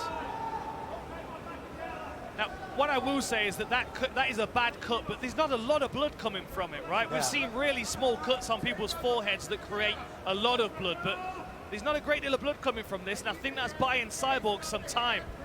They got a good anticoagulant in there, I think, and you know, bled a little bit from the ground and pound in that last round, but it didn't go crazy. Patient approach again here from Larissa Pacheco. That was a nasty leg kick. That calf kick's done damage. Look at how Cyborg's moving on that lead leg all of a sudden. She's being sheepish with the way that she's putting that lead foot down. I guess it would be a coagulant, not an anticoagulant.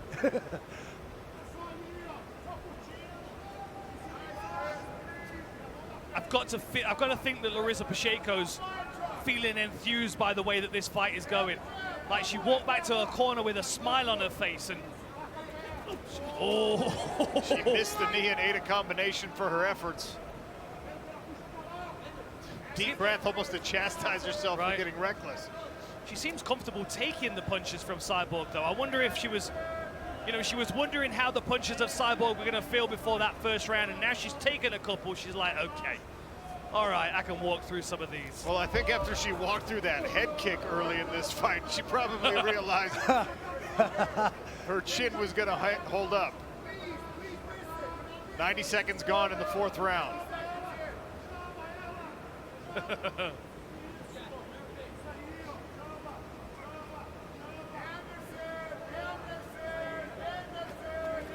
Nice. Right hand again. Nice counter right hand. Stays just outside the range, and the hook came back. I think Pacheco needs to go back to that calf kick again.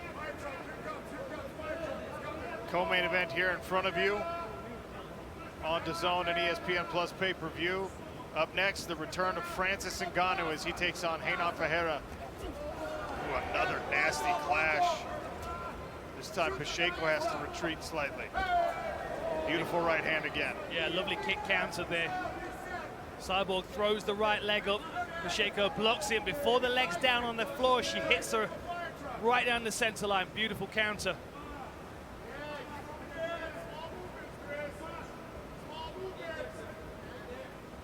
Pacheco hands down, attacks the calf one more time. You can see that grease on that eyelid of Cyborg must be irritating for her.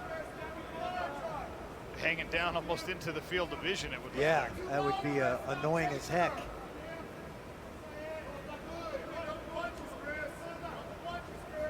Look at Larissa Pacheco, still composed, breathing through just her nose. Front kick offer from the two-time two-division PFL champion. Oh! Good overhand right there from Cyborg.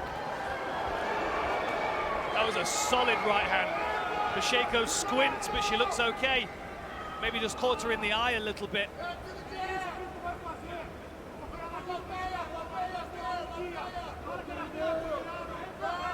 And you take that ESPN top 10 pound-for-pound rankings, and you take these two ladies and bring the other 8 in, and I think these two walk out of the room, and the other 8 are left in there on the floor. I don't know who could compete with these. Well, the common denominator between these two is the ability not only to grapple, but to have explosive, powerful strikes, meaningful strikes in pretty much every position and every situation in this fight. Oh, nasty right again. She catches that right kick every single time and plants her right hand right on her. Yeah, Cris is losing some steam here now. You can hear the corner team enthusing her, trying to get her to do something. It's difficult though because she's being countered. That was a good left hook. That was a good left hook. A lot of the time when Cris opens up first, she's being countered by Pacheco, and I think it's making her a little tentative. I am noting though that Pacheco, her defense is to drift her head away, which is not ideal if you've got someone that's aggressive moving forward. Again, there she goes, multiple punches moving forward. Tough fight to score this. 10 more seconds. Takedown attempt here from Cyborg, shrugged off. Oh! Good high kick attempt to finish it for Larissa Pacheco. One more round. Wow.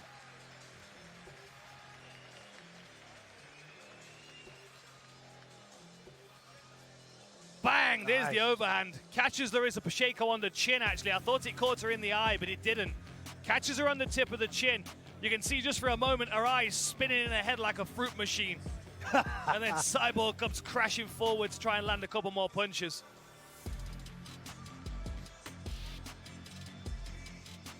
As we head into this 5th round, I don't know how either corner, either team can feel confident that they're winning one way or another. Perhaps it's tied 2-2. This could be the decider.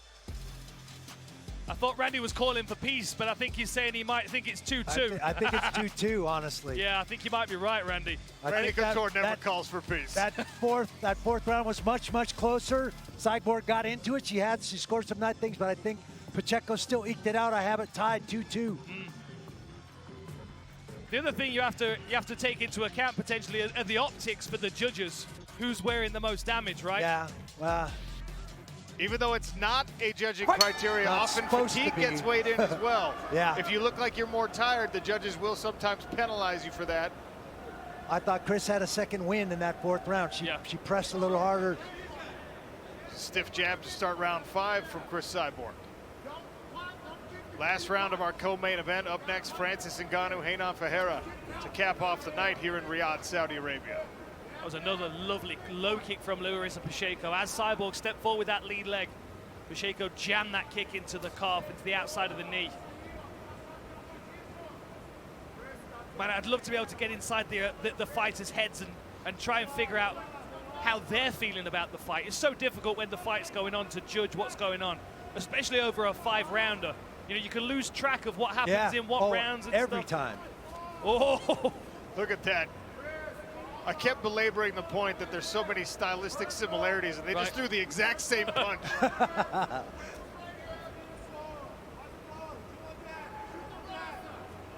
I wonder if Cyborg's finally realizing what it would be like to fight a younger version of herself. I think Larissa Pacheco offers the closest analogy that we've had in the sport. What is the fire truck? I keep hearing Cyborg's corner team say, look for the fire truck. Typically, Dan, there's a fire engine full of water, just in case of emergency. Oh, you're expecting her to bring the hose in and blast her opponent across the cage. I'm wondering if it's like the fireman's carry or something. I'm just trying to figure out what that might be, but I feel like it's probably going to be something striking-based.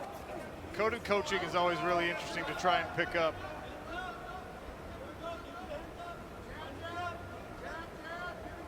I'm not that subtle when I'm in the corner. I like to shout punch and kick.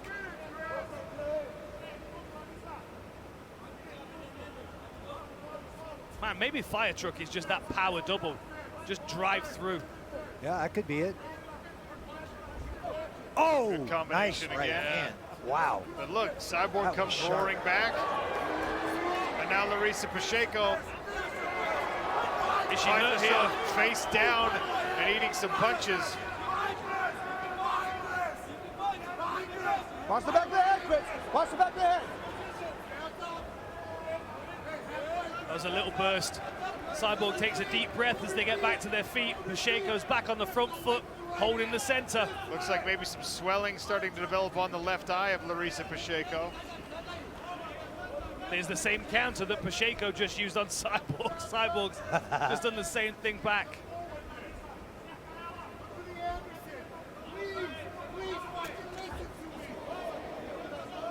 Coming up on the 2-minute mark here in this 5th and final round.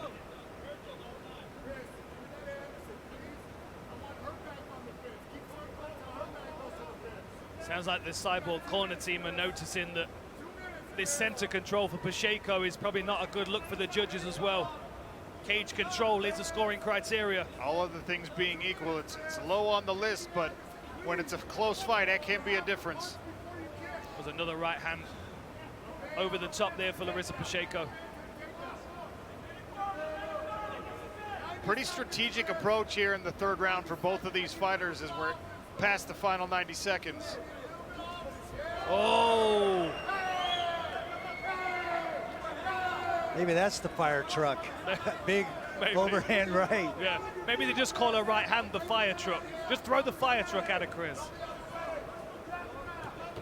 It's been a great fight. Minute left.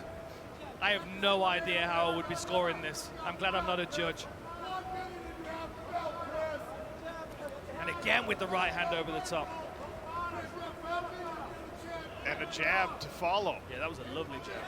Cyborg potentially taking control in a very close 5th round. Yeah. There's a good counter combination. First deep breath I've seen Larissa take in this fight. Just about 10 seconds ago. Nice takedown. Rolls through onto an ankle, maybe. 25 seconds, another kick to the knee. Get up, let's go. Come on, fight. 15 seconds and we're going to see some wildness. Yeah, of course Yes, we are. we are. Both women landed there.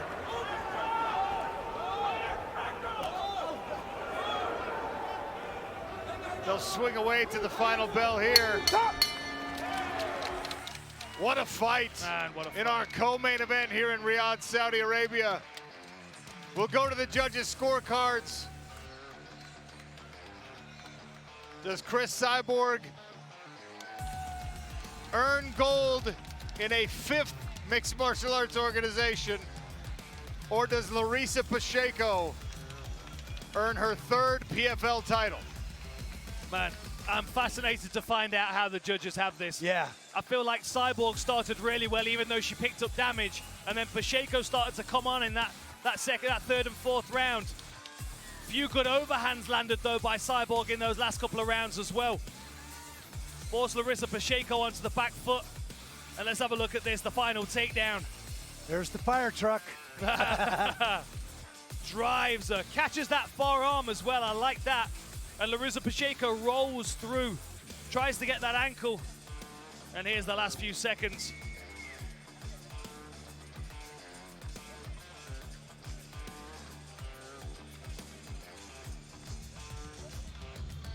That final show of sportsmanship there, they hug it out. The icon, Cris Cyborg, and Larissa Pacheco trying to take her place among the sport's all-time greats in women's mixed martial arts.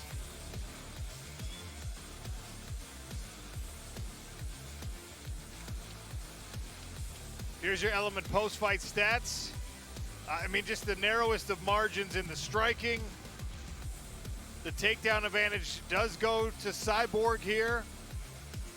How was Larissa Pacheco's near guillotine scored by the judges? You never know. What a fight. An unenviable task trying to decide who won this fight. Michael C. Williams has the scorecards. Ladies and gentlemen, before going to the judges' scorecards, we'll welcome to the smart cage for the presentation of the world title belt, His Excellency Bandar Al-Khali, Vice Minister of the Ministry of Sports, and Abdulaziz Julaidan, the Chairman of the Saudi MMA Federation, along with President of PFL Fighter Operations, Ray Sefo. And now, ladies and gentlemen, having gone the distance, we'll go to your 3 judges. Your first, Mark Collette, scores at 49-46. Judge Hadi Ali, 49-46. Judge Sal D'Amato, 49-46. I'll have it for the winner by unanimous decision. And now the PFL Superfights Women's Featherweight World Champion, Cris Cyborg!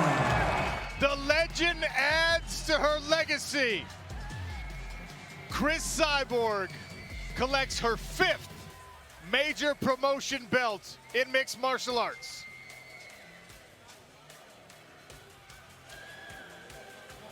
What a fight.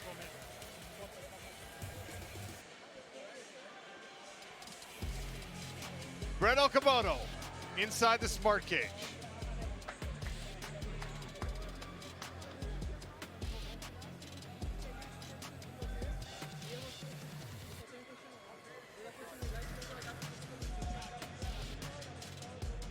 Cris.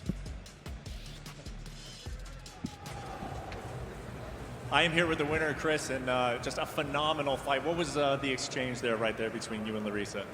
Man, I say Larissa, man, she's a legend in sports. She started, and she's a big name in sport. She punched really hard. You know, she's a really good fighter. It's a pleasure for me. I'm in the old generation, fight for the new generation. Man, I'm really thankful to be here. Thank you, everyone, Saudi Arabia. You guys give much love for me. I appreciate every single one. All glory to God. You know, he's everything for me. I do for motivate the girls. You know, I'm here fighting Saudi Arabia for motivate the girls, fight for those overcome your goals, obstacles, everything. I'm really happy. Cris, you've been winning belts for 20 years, but you came into this one against a younger opponent, your first fight in the PFL as an underdog. How does that feel to have that belt wrapped around your shoulder right now? I feel very blessed, very thankful. You know, I work really hard. It was 12 weeks hard work. I'm telling you, the time different too, 10 hours more is really difficult for me. It was like, but I'm really happy and thankful, you know. I'm here happy, and I have more 2 fights. I'm gonna defend this title. Let's go. That's right, defending the title, so 2 more fights. As part of the Legacy Tour, where is the next stop on this Cyborg Legacy Tour? Dubai. I'm here in Dubai, February. I'm gonna be ready. Old Savage. Let's go. Always a pleasure watching you fight, Cris. Congratulations. Sean, back to you. For the tail of the tape for this, the Bellator Flyweight Championship fight. You can see that across the board, everything is just about the same. 17-7 as far as the record, 12-1. This should be an outstanding championship matchup. And the former champion is a slight favorite. Let's go to Michael C. Williams. Live on Showtime, Bellator MMA Now presents tonight's double main event, beginning with 5 5-minute rounds in the rematch for the Bellator Flyweight World Championship. This evening's world title fights, both sanctioned by the Mohican Tribe Department of Athletic Regulation, Chairman James Gessner, President of Sports and Entertainment, Mr. Tom Cantone, and supervising at cage side tonight, Mr. Mike Mazzulli. And now, first introducing the blue corner. At 5'6", weighing in 124.2 pounds, determined to reclaim the title, the former flyweight world champion enters with 12 professional victories and that single defeat. She hails from Rio de Janeiro, Brazil, presenting the challenger, Juliana Velasquez.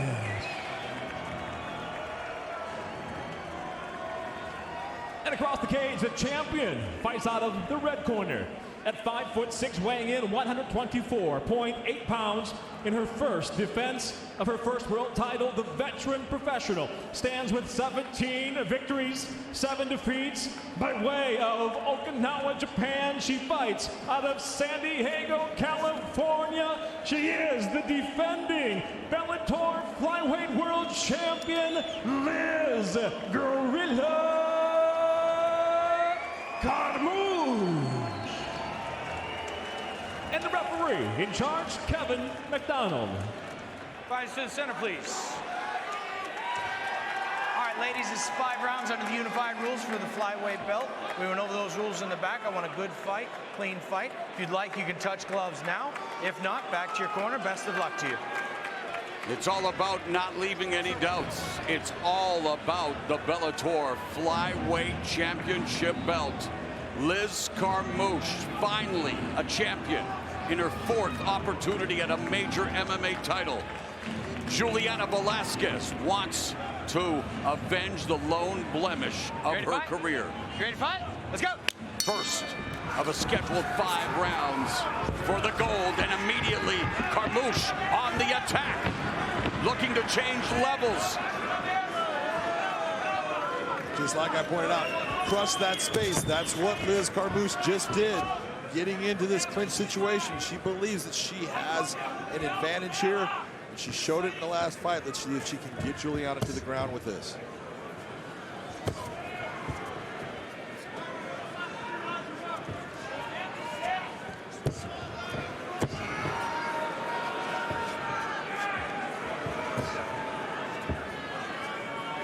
She's been training with Coach Charles Martinez in Virginia Beach. Liz Carmouche moving away from traditional camp and her busy home life, focusing on maintaining her hold on the gold. A minute gone here in the first round, and the crowd at Mohegan Sun Arena already impatient.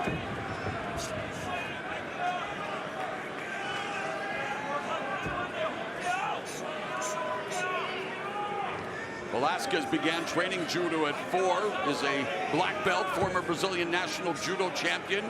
Used her judo skills in their first meeting, but right now just pinned to the fence by Carmouche. She is pinned to the fence here, and she's got that underhook. You can see her right arm with the underhook.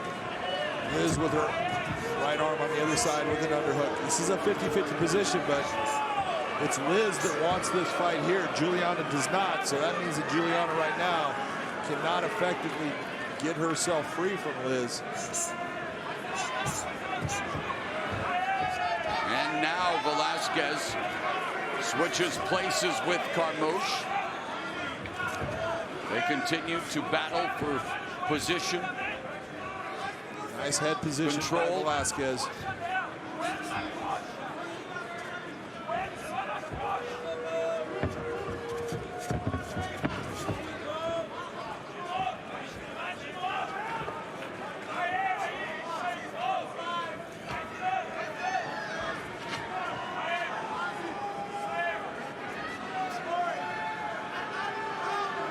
Velasquez trying to pummel here, got the underler looking for the body lock. He's got the double unders right now.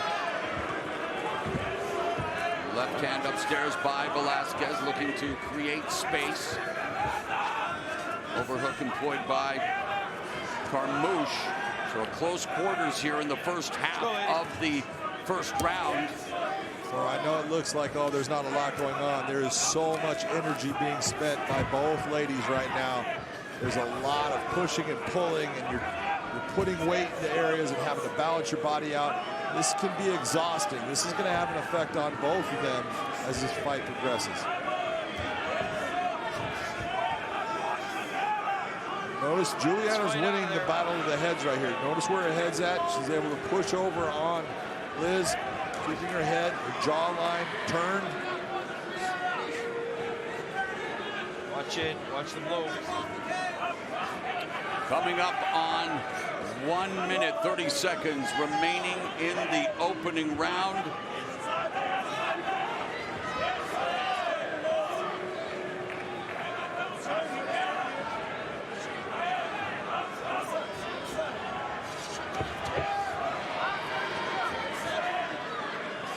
Velasquez looking for a nice foot sweep, unable to make it work. At this point, she's got the double under, so she's the one in control of the position right now. Final minute of the first round. Velasquez just 4 for 4. She's 100%, but she's just thrown and landed 4 punches compared to Carmouche being credited with 32 of 36, but it's really all about the position and control. And you wonder about those numbers, John. I see the look on your face. I haven't seen that many shots. But Stop, break.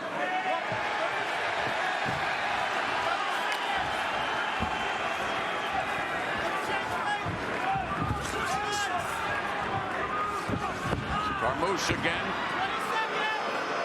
attempting the takedown. Well defended by Velasquez. May not be liked by the fans, but this is a smart game plan by Liz Carmouche. Getting a takedown, very nicely done. And Carmouche says her wrestling is something that she feels stands out against any opponent she's ever faced, and she ends the round in full mount.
begin round number 2, and Carmouche takes the center of the cage, but there's the linear striking of the former champion, the southpaw Velasquez, the 1 and 2, forced to retreat though, and again, pressure being put on by Carmouche, snatches a single and puts Velasquez back on the mat.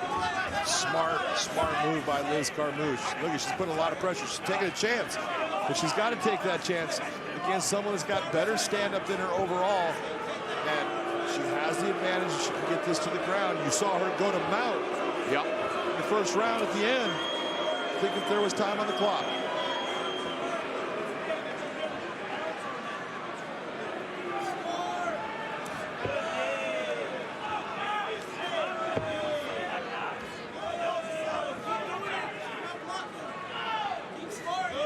Short knee strikes being delivered by the champion Carmouche.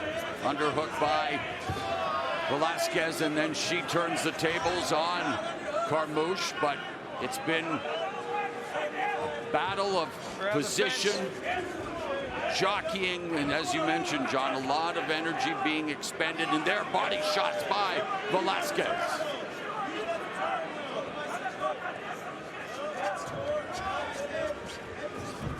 There's a knee delivered by the former champ. That was a nicely placed knee. And the 1-2 lands for Velasquez. And there's Carmouche shooting again. Trying to control the legs. Velasquez will attempt to wall walk. Carmouche 2 for 4 in the takedown department.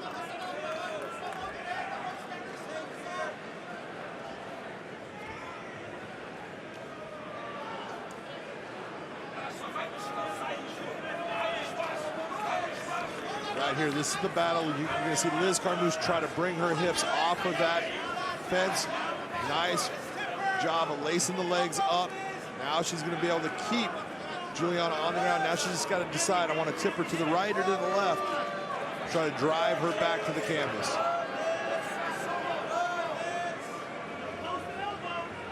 Watch the short elbows inside. Liz does a really nice job of bringing the hand over the head and then slicing the elbow in. Liz Carmouche just embracing that grind against Velasquez.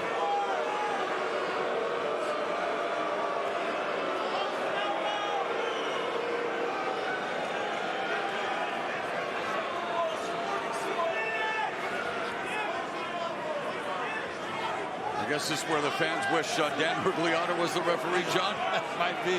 A little bit quicker to stand these up, but even Dan in this position. I'm joking. I like Dan. I know what you mean. He's got control. I mean, there's no way, right? And, you know, there's a lot of things that can happen from this. It only takes one small mistake, and all of a sudden, big advantages are taken. So you don't want to take a fighter out when they have an advantage of the position.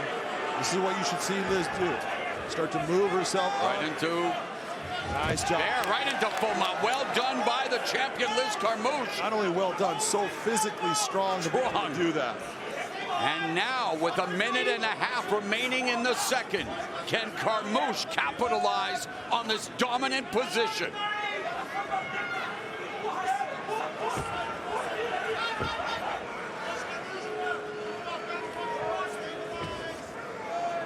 Looking to bring that leg up and over. It's an S-mount. Can't see exactly where her leg's at, but it should be by the head of Juliana. She's trying to separate it. Short elbow there by Carmouche. She's got that leg right under. She can go into an armbar.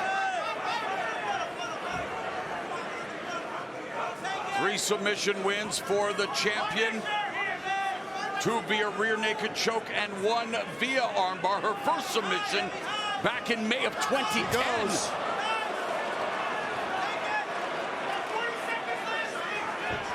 That's a lot of pressure on that. There you go. There's a tap. No doubt this time. Liz Carmouche retains the flyweight championship with a submission win over Juliana Velasquez, who suffers her second consecutive loss and taps out for the first time in her career. Take a look, and this is what we were talking about. You have a distinct advantage. You saw that in the first fight. Bring the fight back to that place. That's what she did throughout this. Take a look at what occurs here. You can see when she brought that leg up, I know she's looking towards that arm bar. She gets that position. Look at the pressure she starts to put. Her hips are engaged. A lot of pressure as she pulls back on that. The head is stuck in a position with her legs. Beautifully done by Liz Carmouche.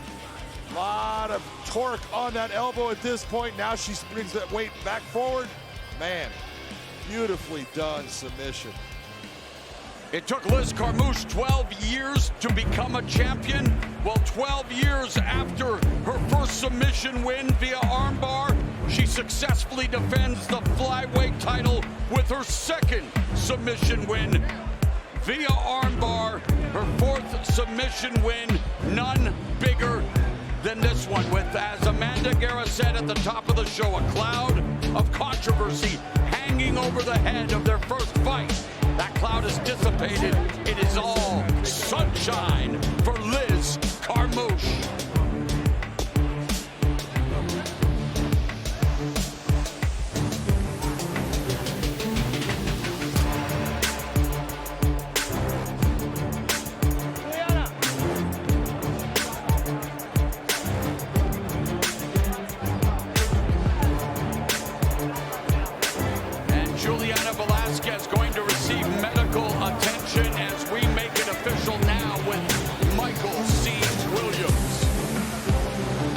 Ladies and gentlemen, inside the Bellator cage, it comes to an end. 4 minutes, 24 seconds into round number 2. The tap by way of the arm bar by submission. She is still Bellator flyweight world champion, Liz "Gorilla"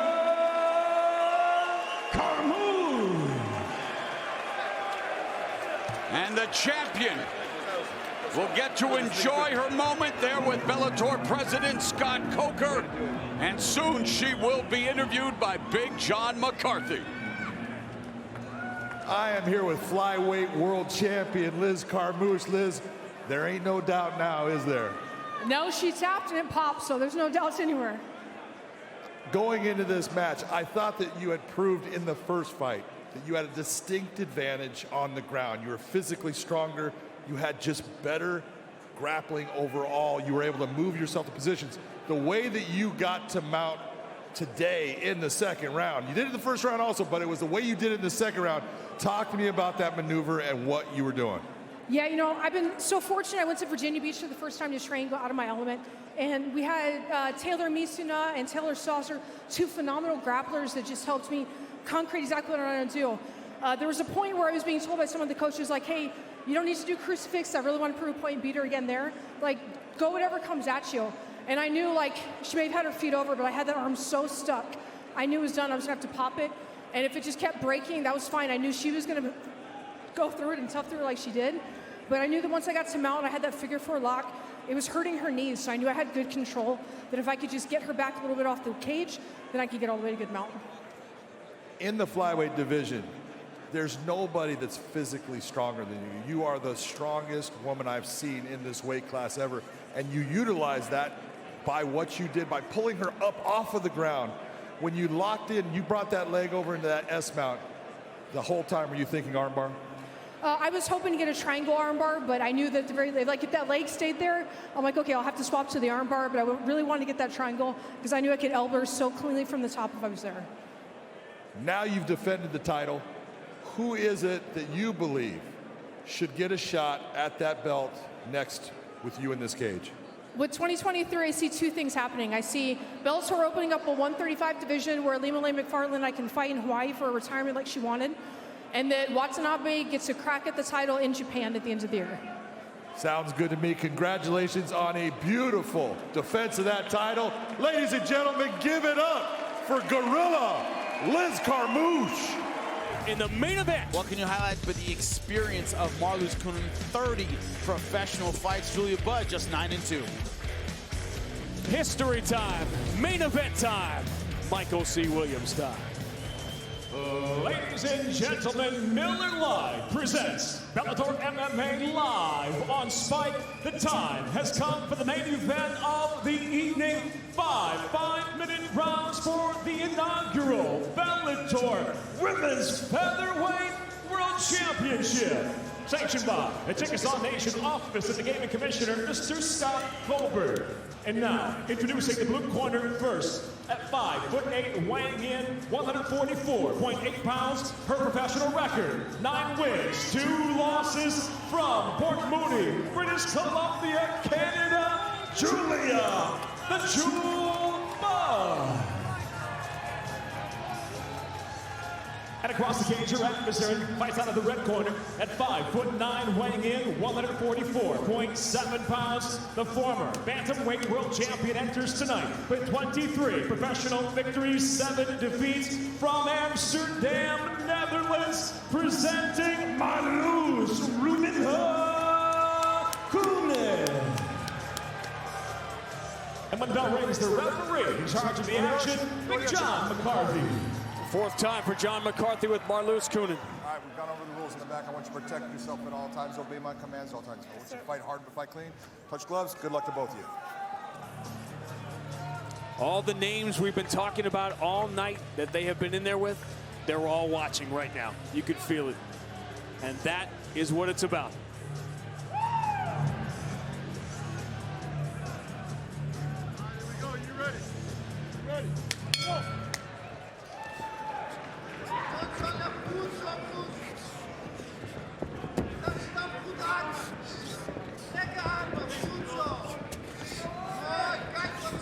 Against Cris Cyborg, immediately what Marloes Koenen tried to do is get the fight up against the fence and use the clinch game. Well, Julia Budd doesn't have that power. Nobody in the world has that power. Armies don't have that power that Cris Cyborg has. Will that be the blueprint for the way she tries to fight Julia Budd? I don't think she should. I think she should stick and move, stay elusive, stay fast. Look for her opportunity to take it to the ground, not waste a lot of energy in the clinch.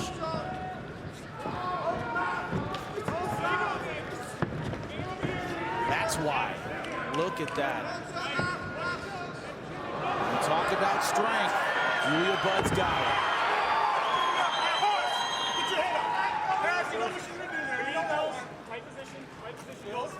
If you were with us earlier on the prelims, I gave you this stat about Marloes Koenen.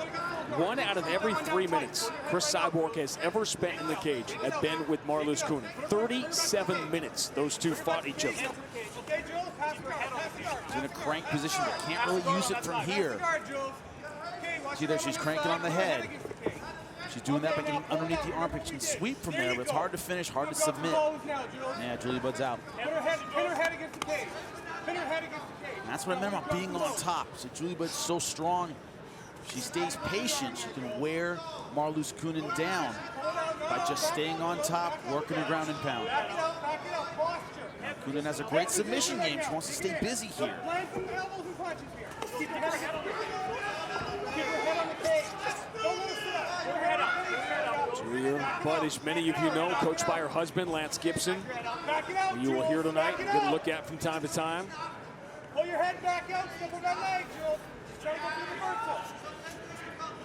A lot of people feel that way. Pull it out, yank it out.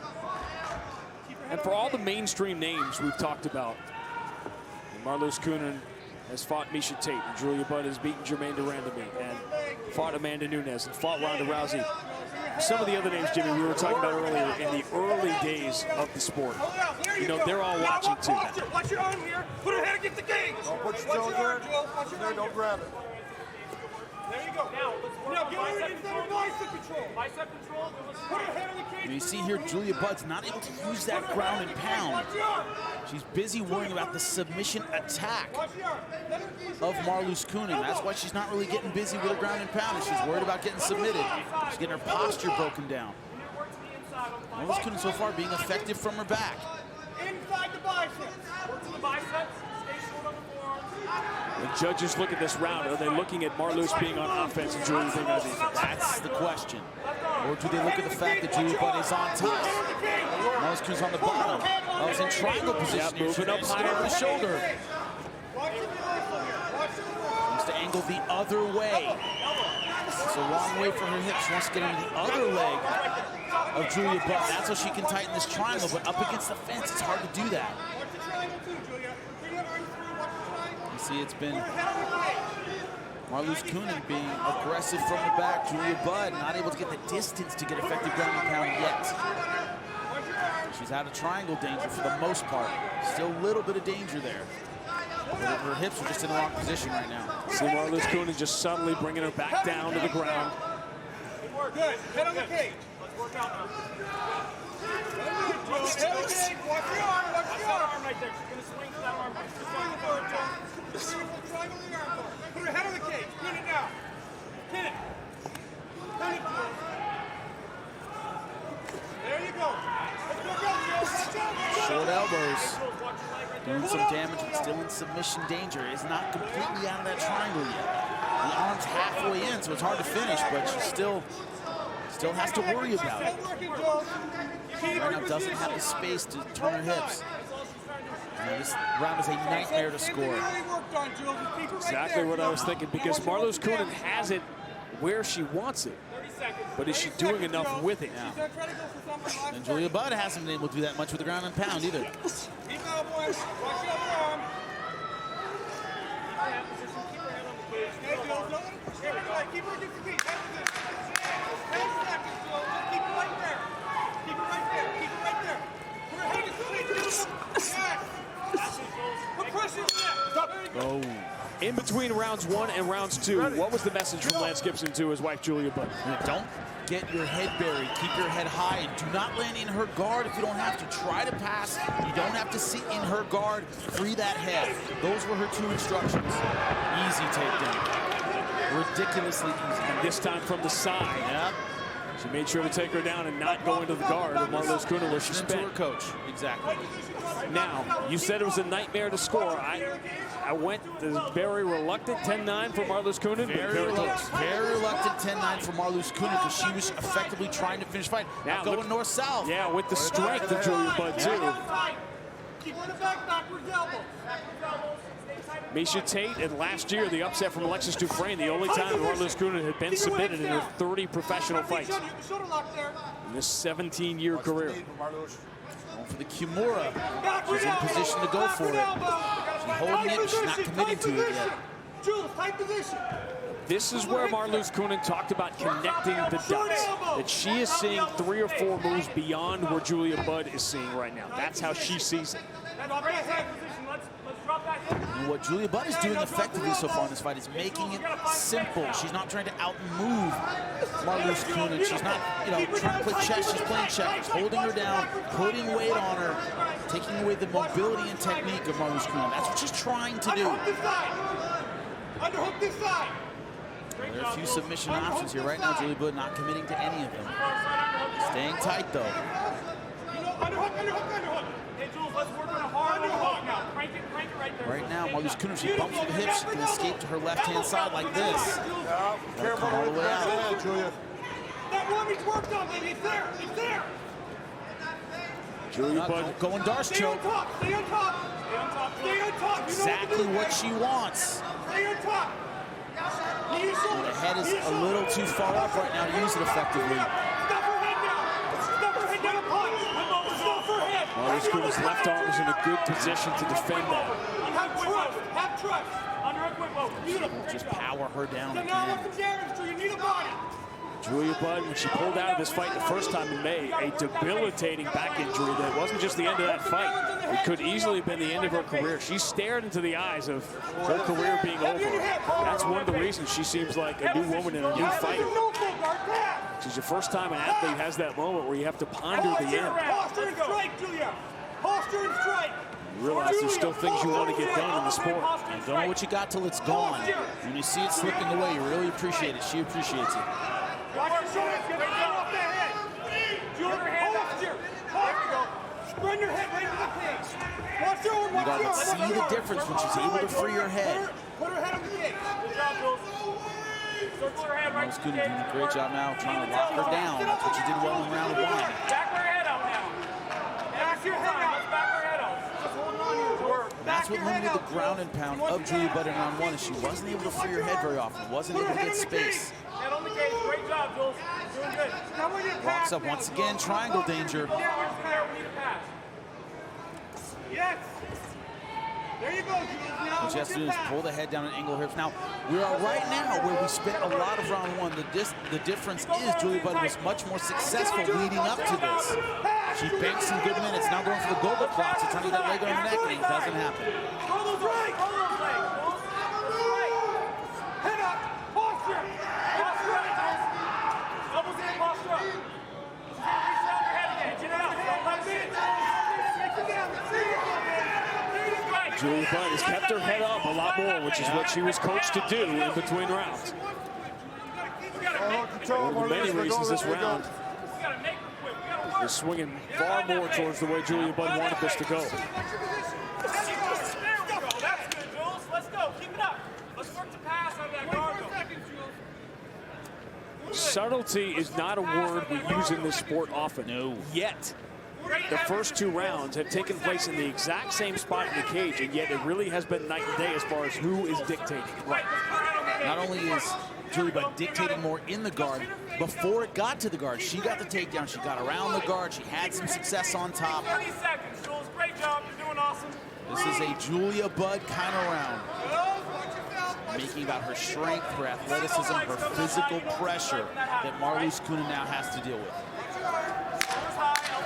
Keep in mind, as we head towards the end of round two, Julia Budd has never been in the championship rounds. Marloes Coenen, this is her 6th championship fight. Beautiful. Great job, Jules. She wants to quit. Great work, Jules.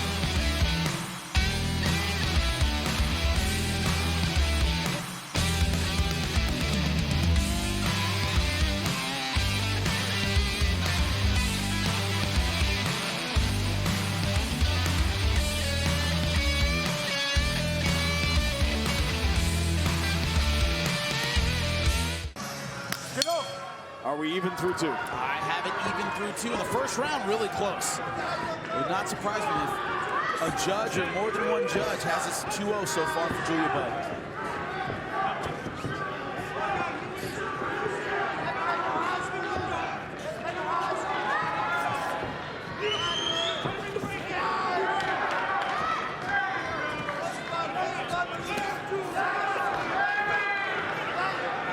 Coenen will tell the story of fighting Cris Cyborg and throwing some of those shots and them having no effect whatsoever. What I'm not understanding tactically about what Marloes is doing, she landed some good strikes and she initiated the clinch to end up in this position against a much stronger opponent with a great takedown. Which we've seen over and over. Bear in mind, she initiated that clinch. This time in half guard. That's half butterfly, soon to be full.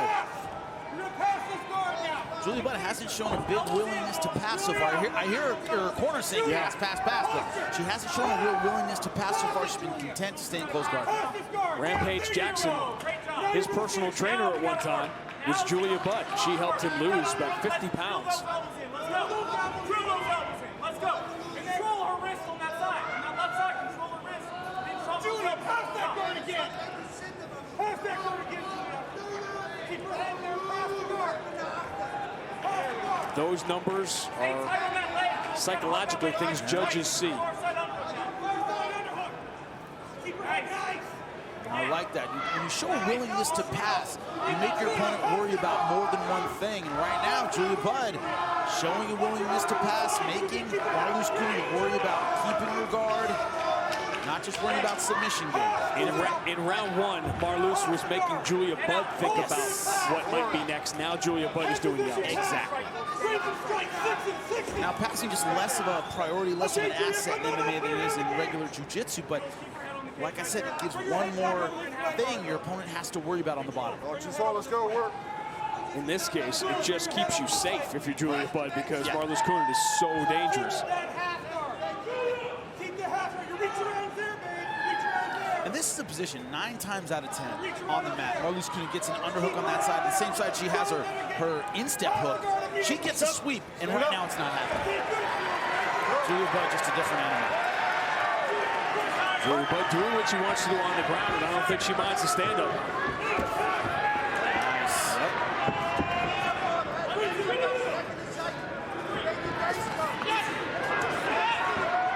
Counter shot from Marloes Coenen, a tie clinch from Julia Budd.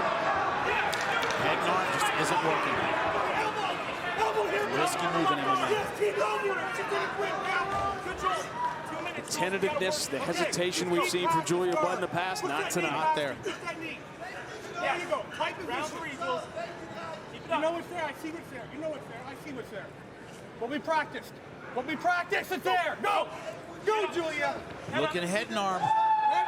Your coach saying, do what we practiced. As soon as he said that, she's going for the head and arm. She's got to get around that leg. That's tough to do. And she did it. The problem is she wants to angle to her right. That's hard to do with the cage in your way. She's out of real estate. She only got a matter of time. She's going to quit. You're going to choke her out. Don't squeeze too hard. Yeah, just work in your tight position. Is Julia Budd's having trouble activating her hips. She might be strong. She just finished now. Turning her back to relieve the pressure of the arm triangle. No. Stay off there. Stay off her. Put her back on her back again. Roll her back on her back. You say pull her back on her back. I don't think she's in the right angle to do that right now. I think she needs to go for the hooks instead. Watch your position. Step on top. Step on top. And she does. Staying on top. No full guard. No full guard. No full guard. Okay, let's finish There won't be full guard here. 49 seconds. You can finish her. Great job, Jules. Julia Budd creates some separation here. Hey, Jules, let's unload on her now. She's the one that called you mentally weak, Julia. Those of you just joining us, we're sitting in on some history now. The inaugural Women's World Title in Bellator history at 145. After a good first round, a close first round that we thought Marloes Coenen probably won on the ground. This has been Julia Budd's fight the last 2 rounds. Her husband says she called you mentally weak. She's the one who's broken. Finish her now, and they're right in front of that corner. Marloes can hear all of that. Unload some, Jules. Unload. Julia Budd trying to become the first Bellator Women's Champion will now go to the champion.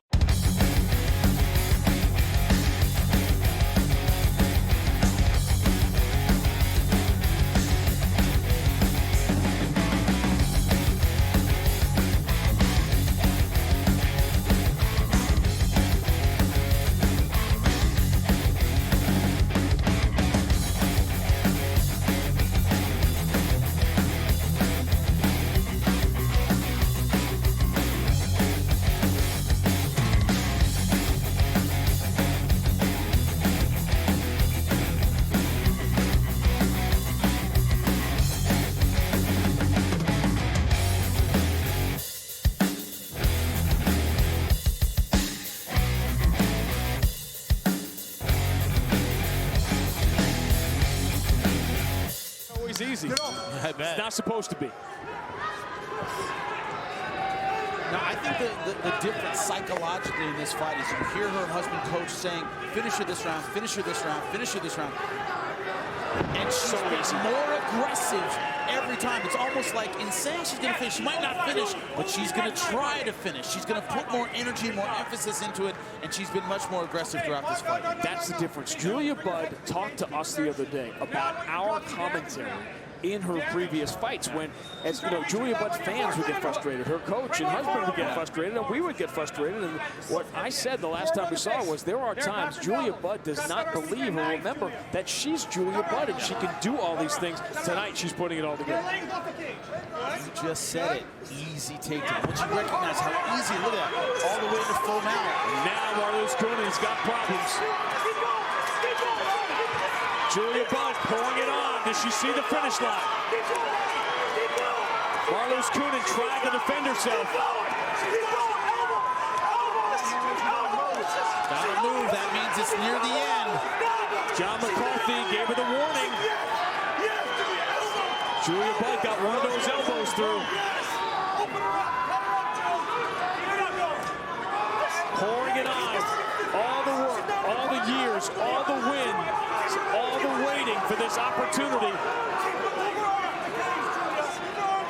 Big John giving her a lot of time to get back in this. The reason why, she's kept her guard high. Not a lot of those have gotten through.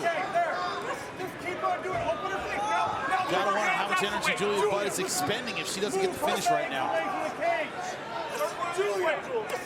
Yes, beautiful, Jules. Keep working, Jules. You always talk about the training, Jimmy, doing that one extra run, staying late, that one extra day, so you have the energy in the tank in a 4th round of a championship fight to pour it on like this. Yep.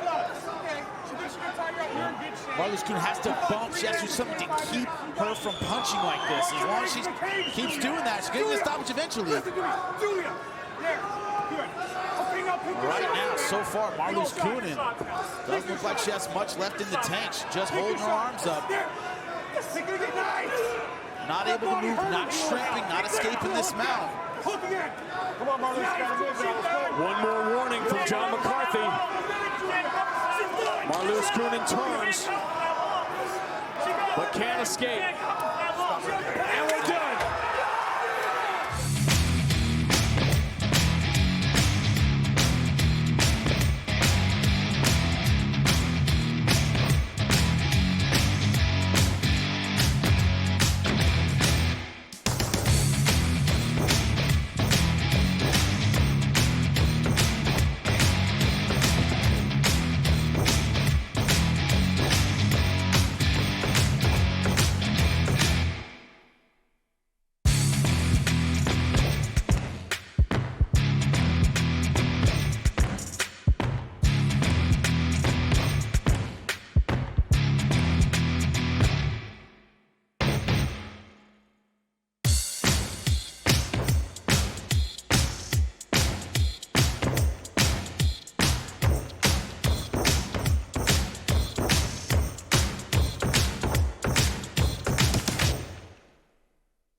Ladies and gentlemen, referee Big John McCarthy steps in, waves off the contest due to strikes. Official time, 2 minutes, 42 seconds into round number 4. The winner by TKO, and now Bellator's inaugural women's featherweight world champion, Julia the Jewel Budd.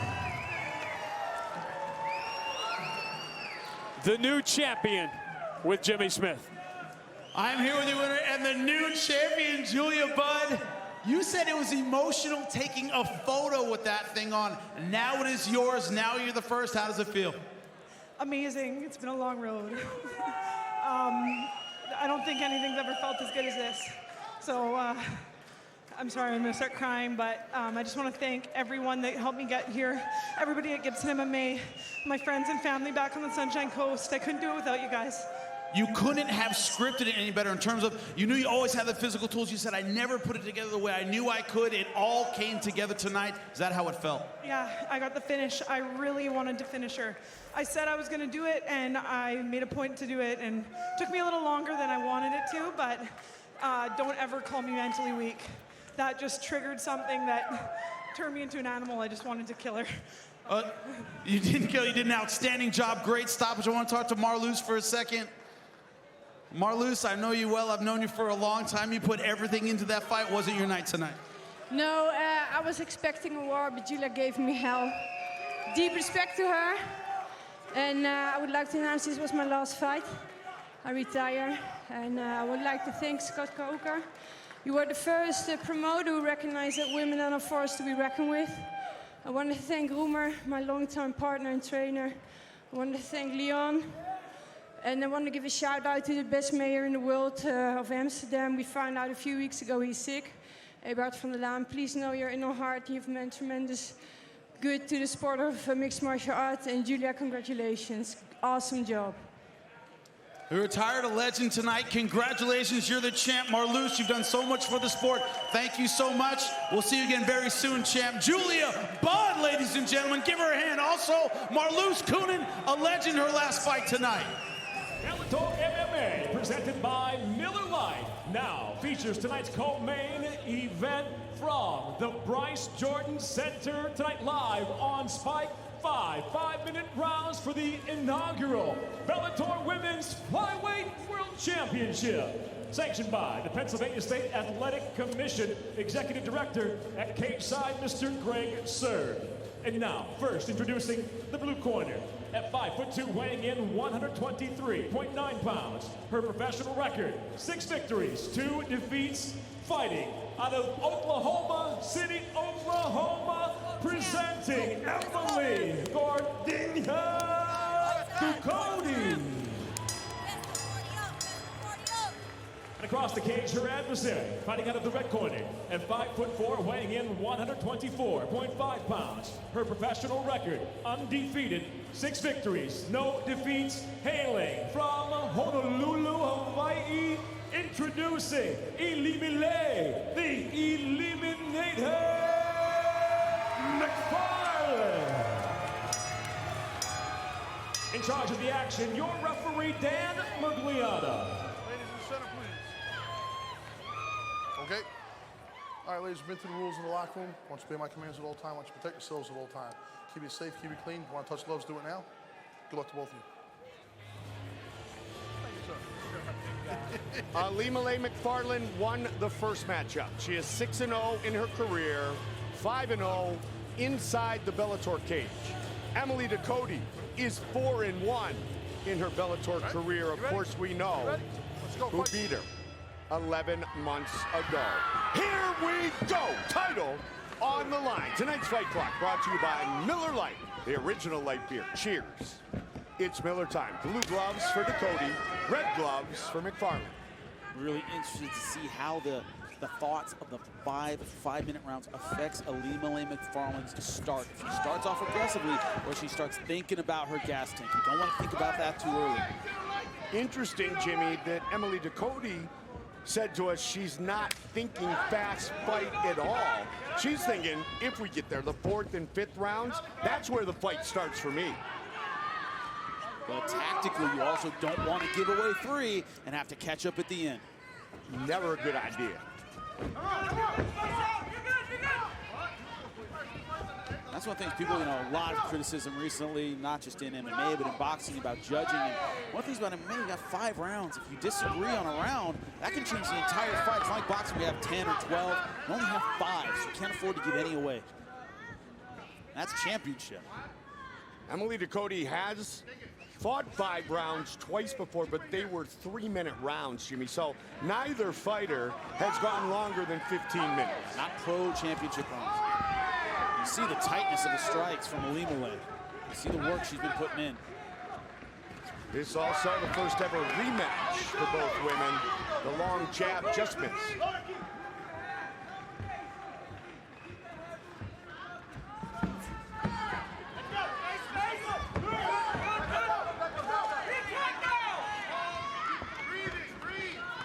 Cody looks like she's in a counter-striking kind of mode, backing up, waiting for Elimile to overcommit. Emily talking about the first fight, said, when I was on top, I was winning the fight. I lost it when I was not in that position. 100%.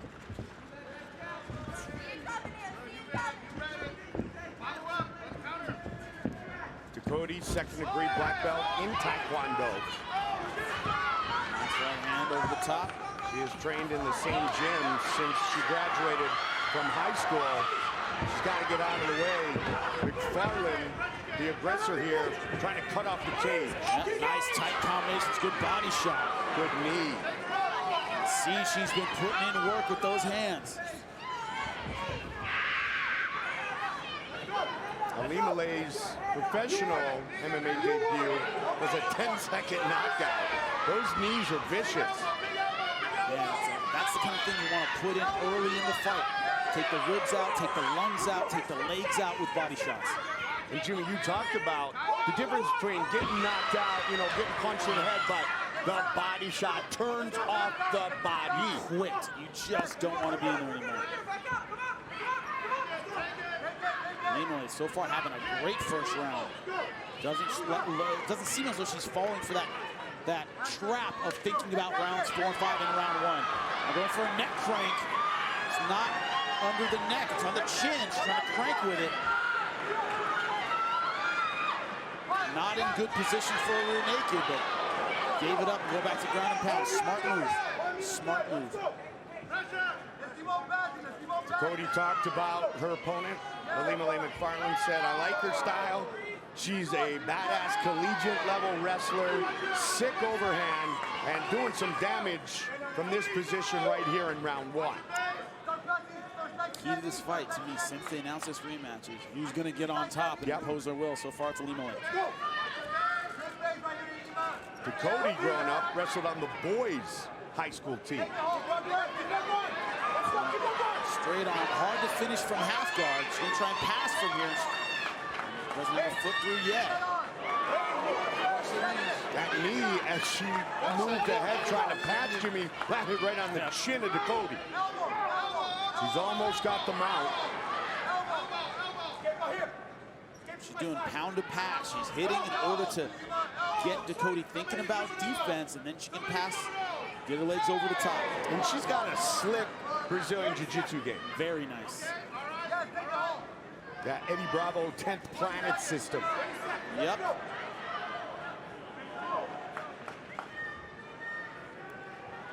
Got her foot through. Now she's in Kimura position, going the armbar. 10 seconds.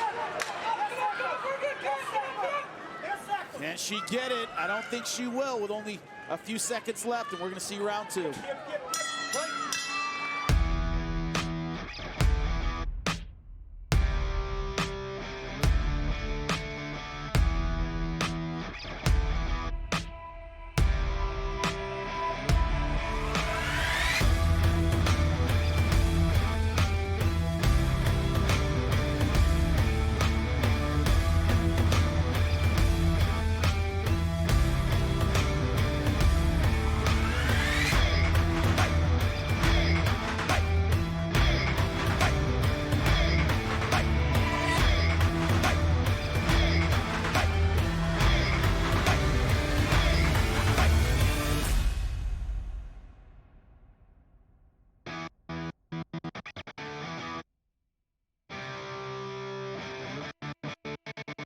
Is against Linton Vittel, who is also fighting in a Bellator title fight for the 2nd time as well. First ever flyweight world title fight inside the Bellator cage. And first round, about dominated by Alimalay McFarland. Tight with the striking, had her hurt against the fence, took her down, got top, went for a couple submissions, almost had that arm bar at the end. One-sided.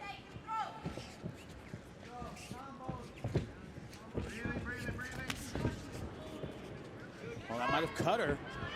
Some blood there on the nose. Might have come out of the nose. Wasn't quite sure where it came from. McFarland certainly dictating the pace and the positioning of this fight thus far. Jab's just getting right through every time. As we said before, McFarland said she worked more stand-up in this camp than in every other camp combined. And you can see it. You can see the results. Her main training partner, Liz Carmouche, the first ever female fighter to enter the octagon. Beautiful work with that lead hand. That's a good kick by Dakota. I'm surprised we haven't seen a takedown from Dakota. She's losing the striking battle. We've talked about how the fighter on top was so successful in round 1. Why she hasn't tried to get on top, because so far she's losing the boxing battle.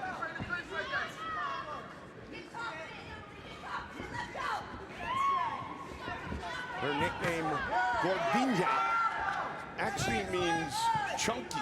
Yep. I don't know if that's... never call a woman that. Yeah, I don't know if that's the nicest nickname. I wouldn't give somebody that.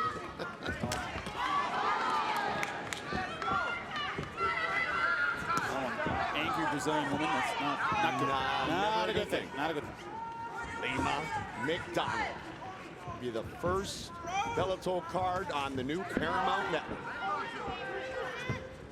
My hometown at the Forum. Love it.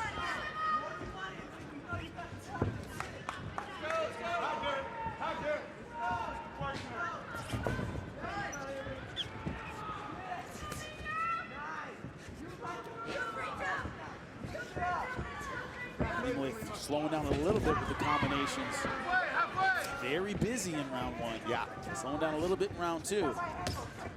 This is an opportunity for Emily Ducote to start to get some momentum. Step it up.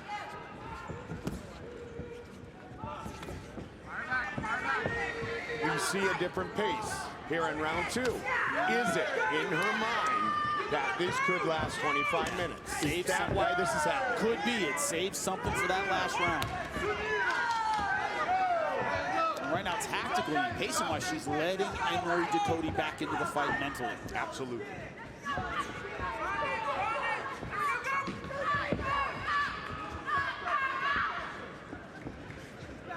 I still think Alima is winning this round. She's been more accurate with the strikes, been more accurate, throwing more and landed more. But Ducote definitely getting back into this fight in round two. Bloody elbow, very impressed with the striking of Alima McFarland. I'm surprised you didn't say he needs to throw more elbows. Right? That would be like perfect. Yes, it would. Yeah. The evolution of her complete MMA attack. Stuff with the leg kicks for Ducote. It's just what you said a moment ago, though, Jimmy. McFarland is giving Ducote an opportunity to close the distance, close the scorecards, and get some mental confidence. Yeah. I still have Alima McFarland so far ahead in this round, but she can go back to her corner. Her corner can go, see, she's not so tough. She's slowing down. You can do this. That mental edge is so important. Which goes back to Ducote telling us that she wishes she would have fought less in the first fight.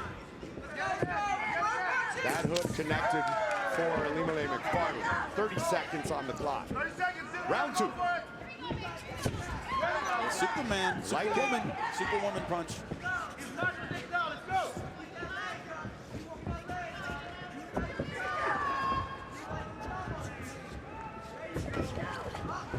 And single leg. 10 seconds.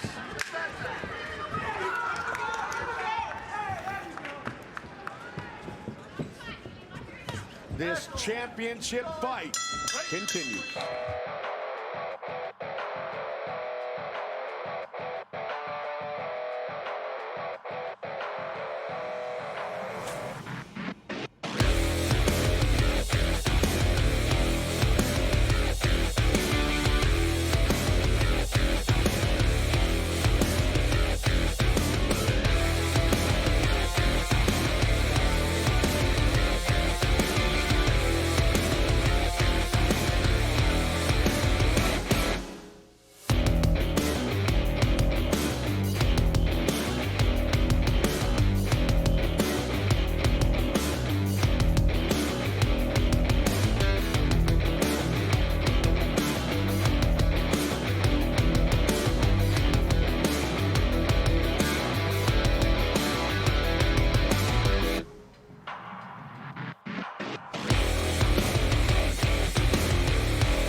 Round three of our flyweight title fight.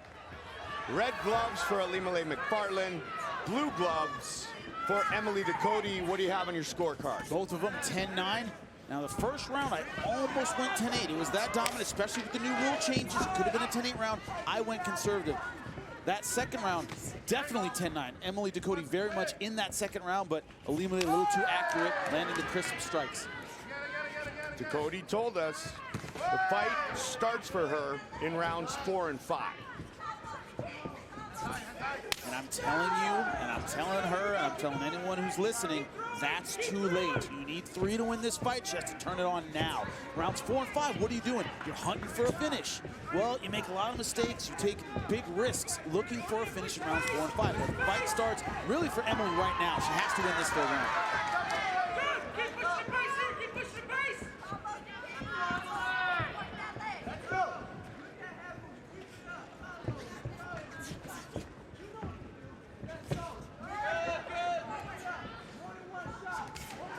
Alimale, the youngest of 6 children, 4 sisters, 1 brother. She likes to go 2-stepping. Head out to the country bars. She'd like to do that later tonight with a belt around her waist. Would be nice. Wouldn't improve her dance moves. It would certainly help. Definitely improve the smile on her face. Good knee again. McFarland's done a nice job when these 2 fighters have been right here in the clinch. Yeah, always to the ribs over and over and over again. Just takes the energy right out of it. Interesting segment of our fight right now, because Alimale McFarland talked about like a Rebecca Ruth who's so strong and powerful, but she said she feels like she has the physical edge over Emily. Yes, she said I didn't feel that way against Emily, so she didn't feel as strong as, like a Rebecca Ruth, who is incredibly powerful. She is, I didn't feel physically overwhelmed, and she's showing that she doesn't think she is. And that modified plum, it's an overhook on the left side, plum on the right side, and Emily hasn't found a way out of it.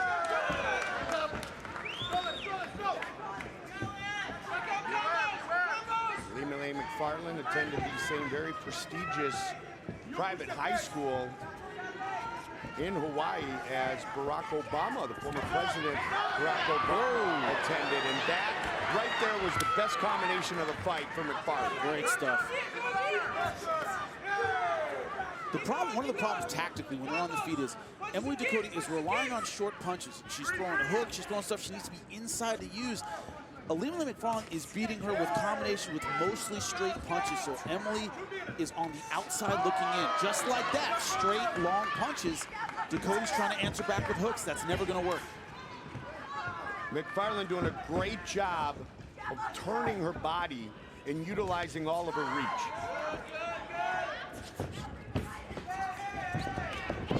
Diving in, single leg. Emily trying to push her way out of this one. Pressure on the head.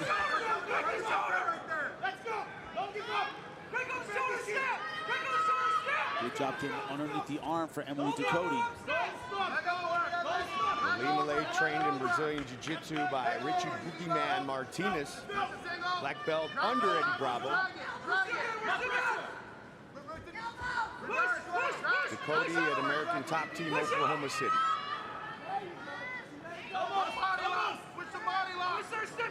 Pressure there on the shoulder. Pressure on the shoulder. Body lock. Switch to the body lock. Open the legs. Open up. Take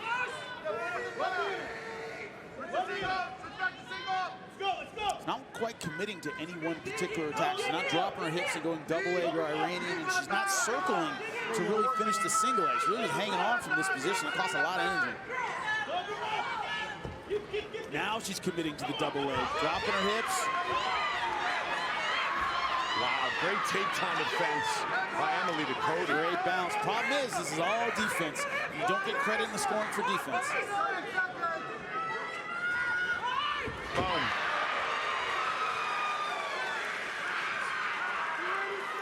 Late takedown in the round. Really huge on the judges' scorecard. In a round, she was already winning. Yep.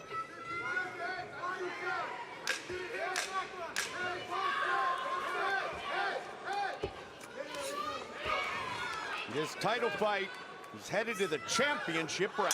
Right.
The Ink Master Angels are traveling the country looking to do battle with great local artists. And for those that can defeat an angel, there's a guaranteed spot to compete on the next season of Ink Masters.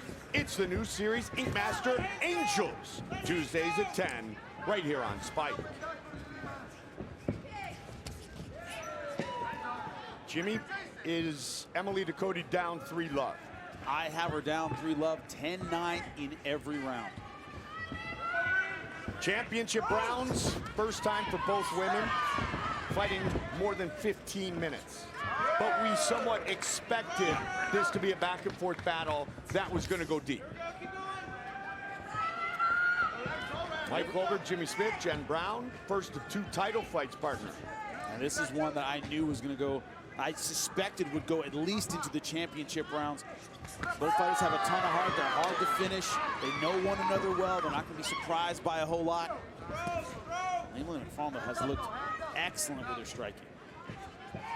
Alimale has finished 4 of her 6 career wins. Of course, she went the distance against Emily Dakota. And in her Bellator debut against Maria Rios, she went the distance and won by split decision.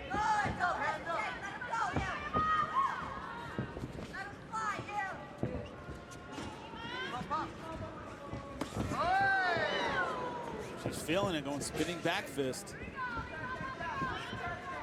90 seconds into the 4th. You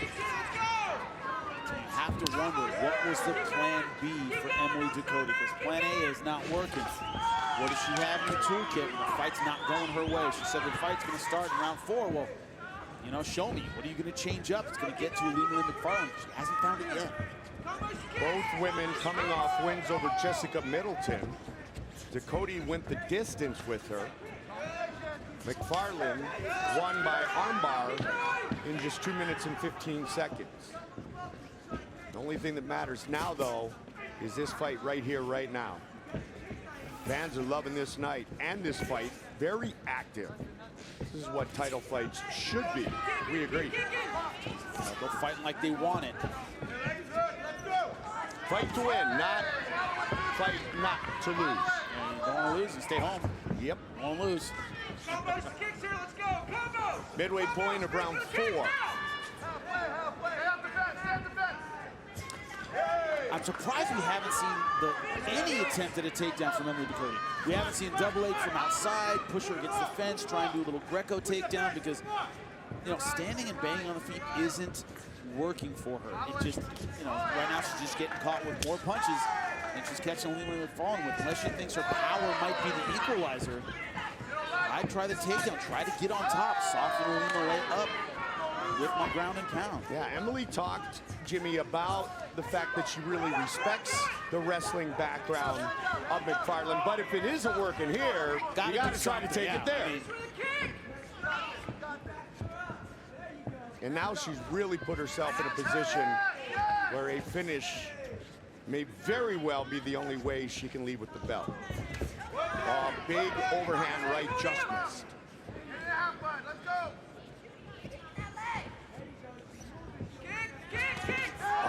Great hook to the body. Great stuff. Left to the liver and then over the top with the right.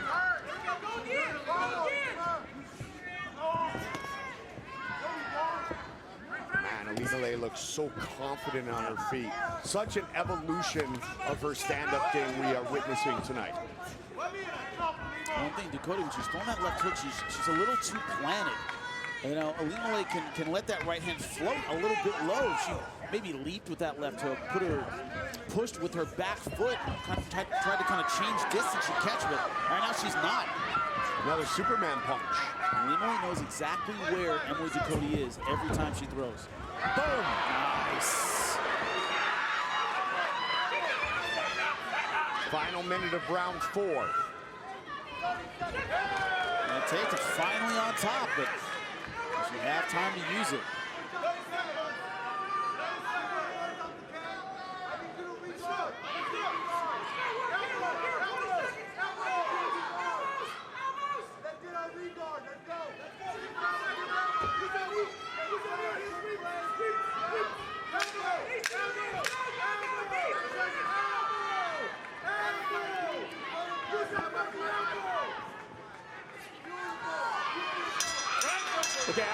some love to Kevin Bieksa.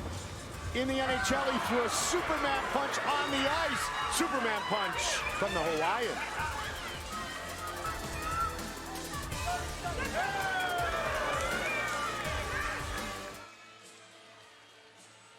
Fifth and final round.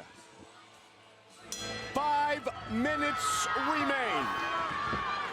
Red gloves, Elimele McFarland. Blue gloves, Emily Dakota. First ever flyweight world championship fight. Another Superman punch.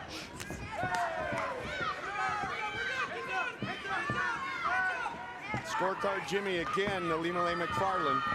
4 rounds to none. The only thing Emily was able to get done in that 4th round was ended up on top, but 30 seconds left, didn't do enough with it to win back the round. Jimmy, you talked to both women about, you know, you can be a champion, you can win gold, and you can be the best in your division, but only one person can be first. And for Bellator right now, it will be the first inaugural flyweight champ. Yeah, that's an incredible honor, and both these fighters want it so bad, but Elimele's just been a little tighter and more technical with her striking. That's been the story of this fight. Now, you can see Emily Dakota, she hasn't given up. She still very much wants this fight. I don't see any quit in her, but she has to tactically find a way around the striking of Elimele McFarland. It's certainly something very special to Julia Budd, the first ever featherweight world champion for Bellator. She will defend her title December 1st in Vacaville. Those kicks have put a welt on the left leg of McFarland, but they haven't slowed her down at all. No, they haven't. And they're generally speaking, it's tough to end the fight with that. Yeah. We've seen fighters drop with leg kicks, but it's extremely rare. You usually tough it out. Are they the kind of thing you want to go to in round 5? Okay, that hasn't paid dividends yet. You need a knockout shot at this point. The leg kick probably isn't going to do it. Uriah Faber was too tough against Jose. Exactly. It was hard to watch. And Jose, remember those last couple rounds, kind of laid off on the leg kicks at the end. He did indeed. And maybe if he kept going, he could have finished him with him. What I would do is change it up and go head kick because you've been going to leg so often. But Elimele now working that flexible guard. One rubber guard here. Forearm in front of the collarbone. That's how you work it. See where she goes from here. Definitely doing a great job of controlling the posture of Dakota. Midway point of the 5th and final round.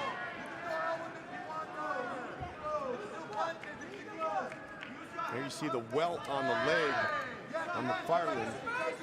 Legs a long way from your heart, kid. Exactly. That's one of those things where that was, it's great to slow a fighter down, but she's lost so much of this fight that unless you somehow drop her with a leg kick, should be focused on the head and the body. Hasn't been enough to affect her ability to punch and move in and be mobile under 2 minutes. Yeah, just wrapping her up with this guard. And that's what we talked about the last couple rounds is she can stall. She's ahead 4 rounds to none. She can wrap her up in the guard, keep her close, give away 1 round, and still walk away with the belt. You don't want to be in that position where your opponent can make the decision for you.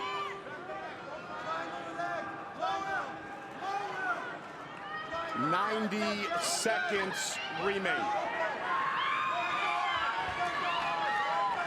McFarland would love to get a finish. Trying to isolate the arm. She might have it. Got it. It's all over. Elimele McFarland is the first ever Bellator flyweight champion. Dead Orchard?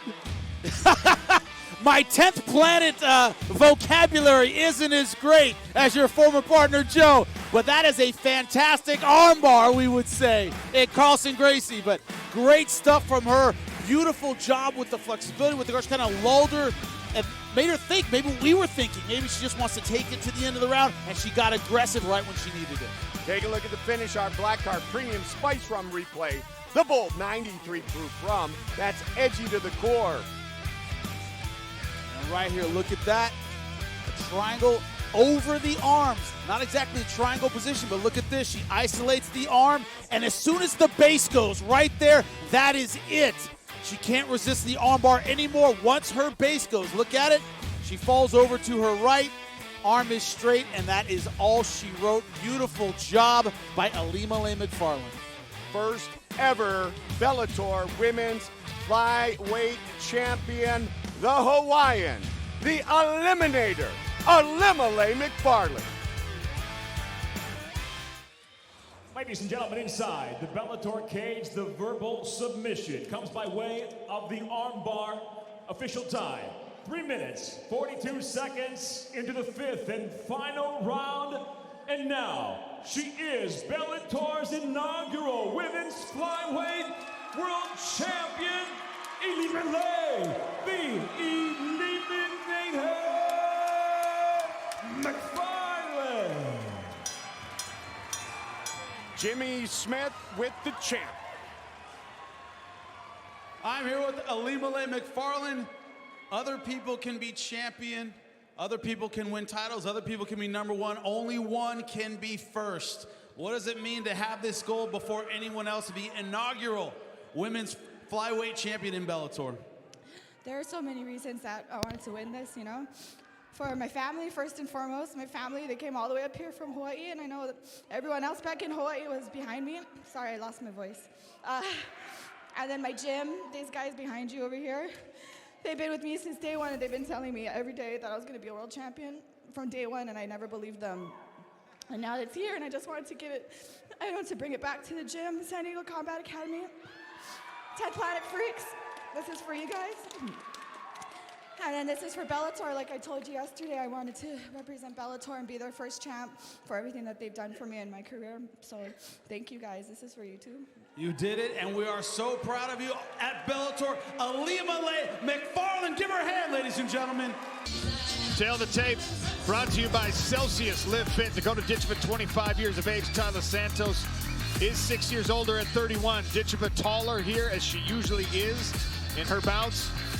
2.5-inch reach advantage on the arms, favoring Dakota Ditcheva.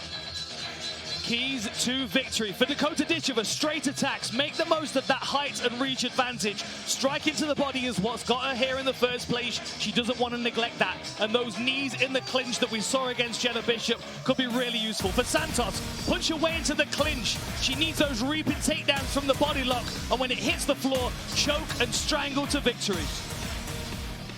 Ladies and gentlemen, 2024 delivered the first ever PFL global season in their division. And now, after a spectacular one, we feature their inaugural $1 million Women's Flyweight World Championship. Set for 5 5-minute rounds, we introduce first the blue corner. At 5'6", weighing in 125 pounds even, the former UFC title challenger, after a successful first PFL season, has earned her second chance at a world title. Accomplished as a professional, she brings 22 wins, 3 defeats, with 13 of her 14 total finishes occurring in round number 1. She fights out of Florianopolis, Brazil, presenting Kayla Santos. And now across the smart cage, her adversary out of the red corner. At 5'8", weighing in 124 3/4 pounds. Last year's PFL Europe champion looks now to make it to titles in 2 consecutive years. A proven finisher, she stands at an undefeated 13-0, stopping all but one of her opponent's 10, of which coming in the very first round. She fights out of Manchester, England, introducing dangerous Dakota Ditcheva. And your referee in charge, Keith Peterson. Both of you have been given your instructions. Touch gloves if you'd like. Let's fight.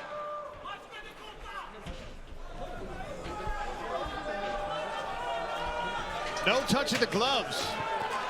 Tyler Santos in the black kit. Dakota Ditcheva in the blue. Ditcheva still undefeated through 13 fights, 11 knockouts, 1 submission. Starts with a leg kick.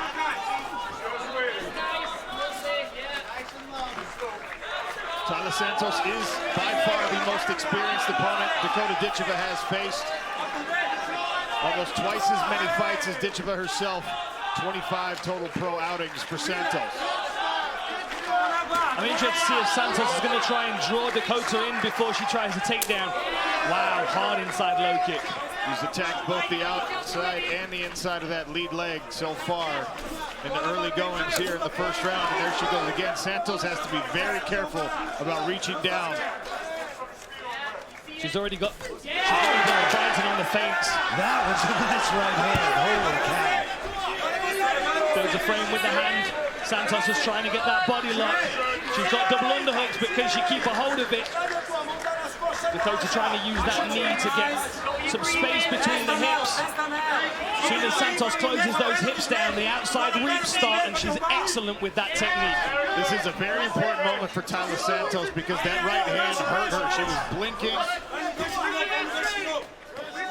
Now has an opportunity with these double underhooks to get Dakota Ditcheva to the ground. Nice job by Ditcheva to turn it around on her. Twisting body lock, put Santos on the bottom. Training with all those larger women at American Top Team paying some dividends. And that was the first time we saw Ditcheva go to that shovel hook. Santos is biting on that jab feint. She needs to be careful, that left hook's coming around the side. Look at the size difference compared. And I love the fact that every time Dakota pulls that lead leg out of the way, she starts to pressure immediately, straight away with the elbow there, Randy, yes. Back on the takedown defense here. Santos now going low.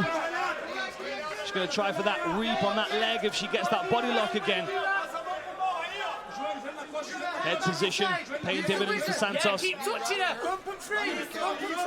Right there. Red corner, Aaron Abbey, Cody Conan Silveira. Control your breathing. Yes, good knee there. Watch the hook. Watch the hook. Nice takedown. Immediately back to the feet. Dakota Ditcheva not capitulating on that takedown from Tyler Santos. Good hand control by Ditcheva, making it difficult for Santos to get a lock and keep her there. She's fighting hands well. It's a lot of work for half a second of time on the ground. Nice job. Strips the grip, spinning elbow off the fence. And again, she's got Santos biting on those feints really well. Push kick twice. Oh. And the right hand cracking off the side of Tyler Santos' face. Beautiful hook from Dakota Ditcheva. When you have a size advantage, that's fine. When you also have a speed advantage, it gets a little bit unfair in these striking exchanges. She's tenderizing that lead leg as well. The longer the fight goes, the more that leg is going to become bruised and swollen. Outside the range of that flurry from Santos. Ditcheva on the retreat, seeing everything. Push kick again. Santos pushes forward with a jab, finds herself back in the center again. Dakota keeps switching. I think she's going to go with a knee to the body off that switch if Santos moves forward. Oh, push kick to the face. Ditcheva showing off all the weapons in her considerable repertoire here in round one. Under 1 minute now in this first frame. And a flurry from Ditcheva. Beautiful right hands. And an elbow to finish that combination. She has Tyler Santos hurt. Knee to the body there. And this is where we see Ditcheva really start to go to work. She smells a little blood in the water.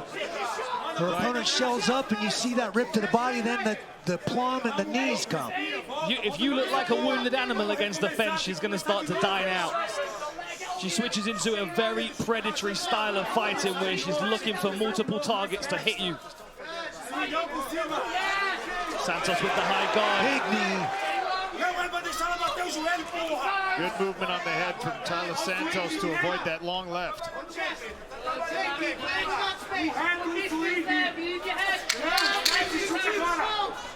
Final 10 seconds of this first round.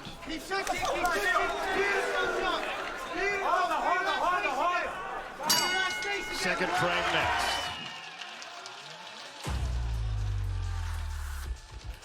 Very interesting first round. Here we go. So she throws a long left hand to disguise the right hand that's coming. She had a couple of times success with that. This is Santos trying to get the takedown here. She's tight on the body lock, but those long legs of Dakota keep finding the canvas. Beautiful step out there, reverses the position, finds herself in top, and then immediately disengages. And there's the right hand again, right on the temple. Curved around, cracked her on the side of the head. And I think we're going to see this kick to the face. This is just mean. Oh. Foot to the face. And then an elbow. I've been waiting to see this. Man, I was just kind of caught the guard a little bit. Luckily for Tyler Santos, she didn't take the full force. A look inside the corner of Dakota Ditcheva. Cut man working on her. Her brother, Cody. And Tyler Santos off the stool.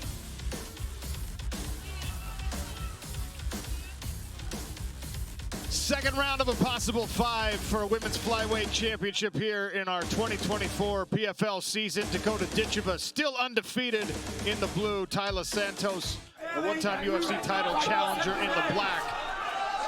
Sean O'Connell, Dan Hardy, Randy Couture here beside the PFL Smart Cage. Last chance to shop. Redcon 1's Black Friday mega sale, up to 80% off site-wide. Claim $170 swag bundle for free. Stock up on everything you need to kickstart your new year. Man, what a knee to the body that was. Two big knees up the middle. She's trying to frame out, keep Santos off of her. Santos in on the waist, and a nice body lock. Hand control by Ditcheva. Yeah, she's clearly done a great deal of hand fighting, but I think Santos has got a grip on that far side wrist look. Shinya Aoki style. Seatbelt in the standing position. Yeah, now Dakota's gonna have to spin the opposite way. She's gonna have to turn to her right to spin and get that wrist free. There we go, beautiful spin out there. Back to striking range, and every time they break, Santos just looks a little bit more disappointed that she's got to find a way back inside. See how she's biting on that feint from the jab with Dakota. Beautiful jab to the body, my goodness. After that 1-3 combination, she's biting on that fake. Good jab from Santos after absorbing a leg kick there.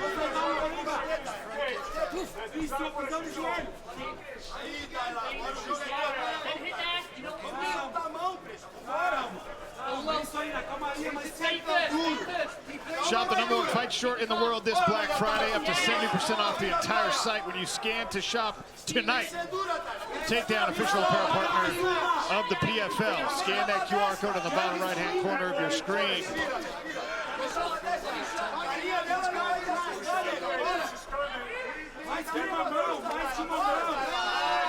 Lovely footwork.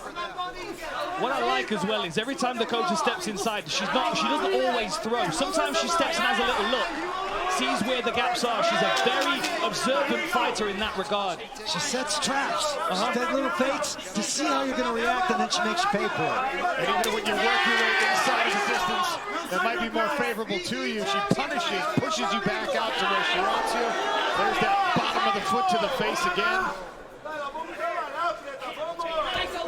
And a leg kick, starting to show wear on that lead leg. Tyler Santos just avoids a head kick. Seeing a lot of damage on that lead leg. Santos now jousting behind her jab. Dakota circles, tries to find space, and Santos kind of plods after her, not giving her the space. Beautiful straight left. Dangerous out of both stances. Oh, that's the knee to the midsection, but Tyler Santos pulls Dakota Ditcheva into the Smart Cage barrier. Santos has definitely been doing her crunches, because you can't take knees like that unless you're very well conditioned. Absolutely correct. But that wrist control, cross-body wrist control here. Again, frame out. Yep. Santos trying to get head position, Dakota trying to get the tie clinch. She sneaks out of the side, lands nice an elbow inside. That elbow caught her right in the nose. Push kick to the face from Dakota Ditcheva. I think Santos is hurt. Elbow coming in from Ditcheva. There's a combination. Santos is hurt. Santos not moving a lot right now. Circles her way off the smart cage. And this is that aggressive style you're talking about. Big knee. Ditcheva smelling blood. Perhaps literally as it's coming from the mouth of Kayla Santos, who grabs a hold, give herself some reprieve. And this is where we see the level of Santos as well. I mean, she's not having her way right now. She's taking some really big shots. But almost every other person that's been taking these shots so far has crumbled, and Santos has not yet. Nice elbows. Beautiful inside elbows. There's that knee up the middle. That one hurt Kayla Santos. That one dug in deep for sure. Santos is in big trouble. She's in big trouble. Dakota Ditcheva to the body again for a championship.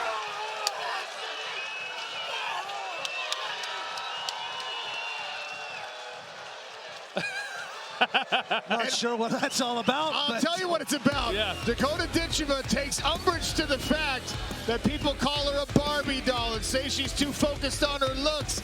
And actually, Kayla Santos pulled out a lipstick in a face-off and did exactly that thing. She's throwing it back in the face of all of her critics. What a performance. Again, the rips to the body. Nobody is ripping to the body like this young lady does right now. Unbelievable. What a performance that was. I tell you what, Randy, it's almost formulaic for her at this point. Yeah. Gets people to shell up, cover the head after damaging the face, and then immediately to the liver, to the body, to the side. The knees up the middle, and now the elbows, the Muay Thai elbows in this. She landed at least 5 of those. Wow. It's a systematic dismantling of anybody that steps in there. Here's the replay. Just that knee hurt. And we saw the same knees, the same punches against Chelsea Hackett and Lisa Molden. Hook to the body, knee to the solar plexus, and she just stood there and dug her in the ribs a couple more times. Tremendous performance. I mean, Dakota Ditcheva just turned Kayla Santos here at the end into bag work. That is an incredible accomplishment. Kayla Santos is one of the best women in this weight class in the world, unequivocally. Split decision with Shevchenko. I mean, that good.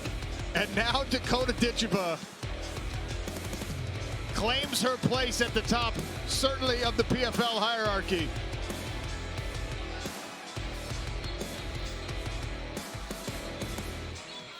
From the PFL Europe Championship to a global $1 million belt. Official next. Once again, we welcome back inside the Smart Cage's Excellency Badr Al-Qadi, Vice Minister of Sport, as we announce the official time, 4 minutes, 41 seconds. Into round number 2, she is the winner by TKO. She now collects the $1 million payout, and she is now the 2024 PFL Women's Flyweight World Champion, Dangerous Dakota Ditcheva! And look at that moment. President of Fighter Operations Ray Sefo says, "Mom, you come give your daughter the belt." Her former world champion kickboxer mother, Lisa Howard, hands the belt to Dakota Ditcheva. And the team gets a photo. And now to deliver that well-deserved $1 million check, again, PFL CEO Pete Murray.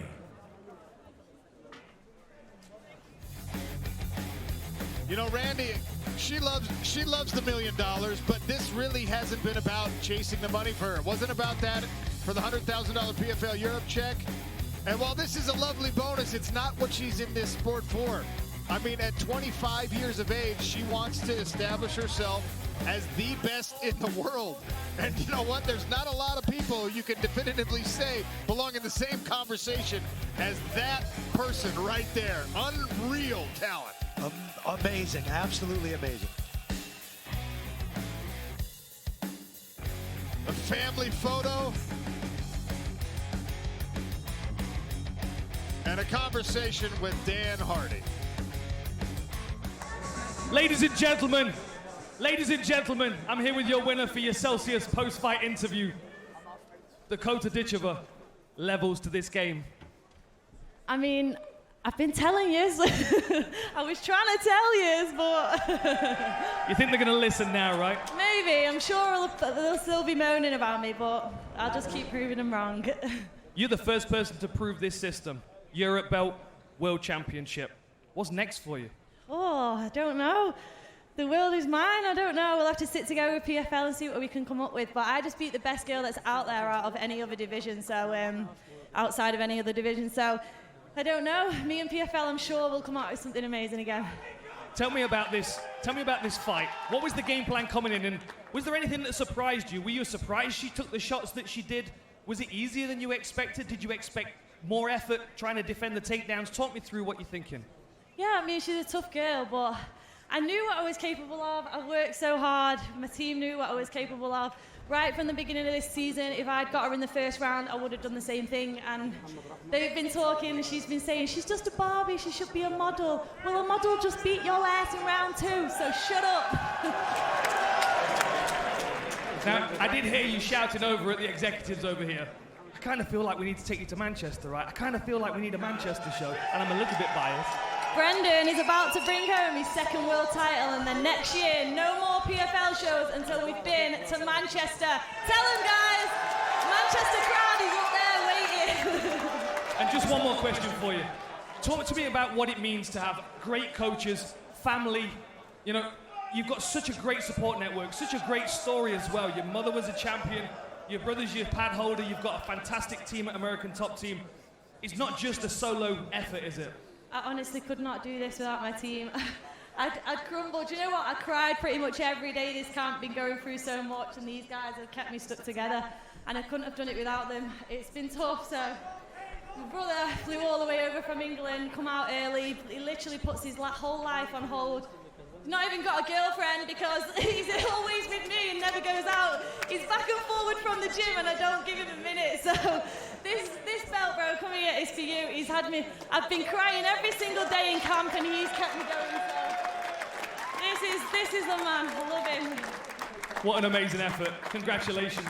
Can I just say one thing? Happy birthday to my Uncle Lee back home. He had a surprise party that he was refusing to go to because he was watching me fight. But I hope you enjoyed it. And Nana, give me the money! Ladies and gentlemen, your champion, dangerous, Dakota Ditcheva. Click below to subscribe and watch more MMA content.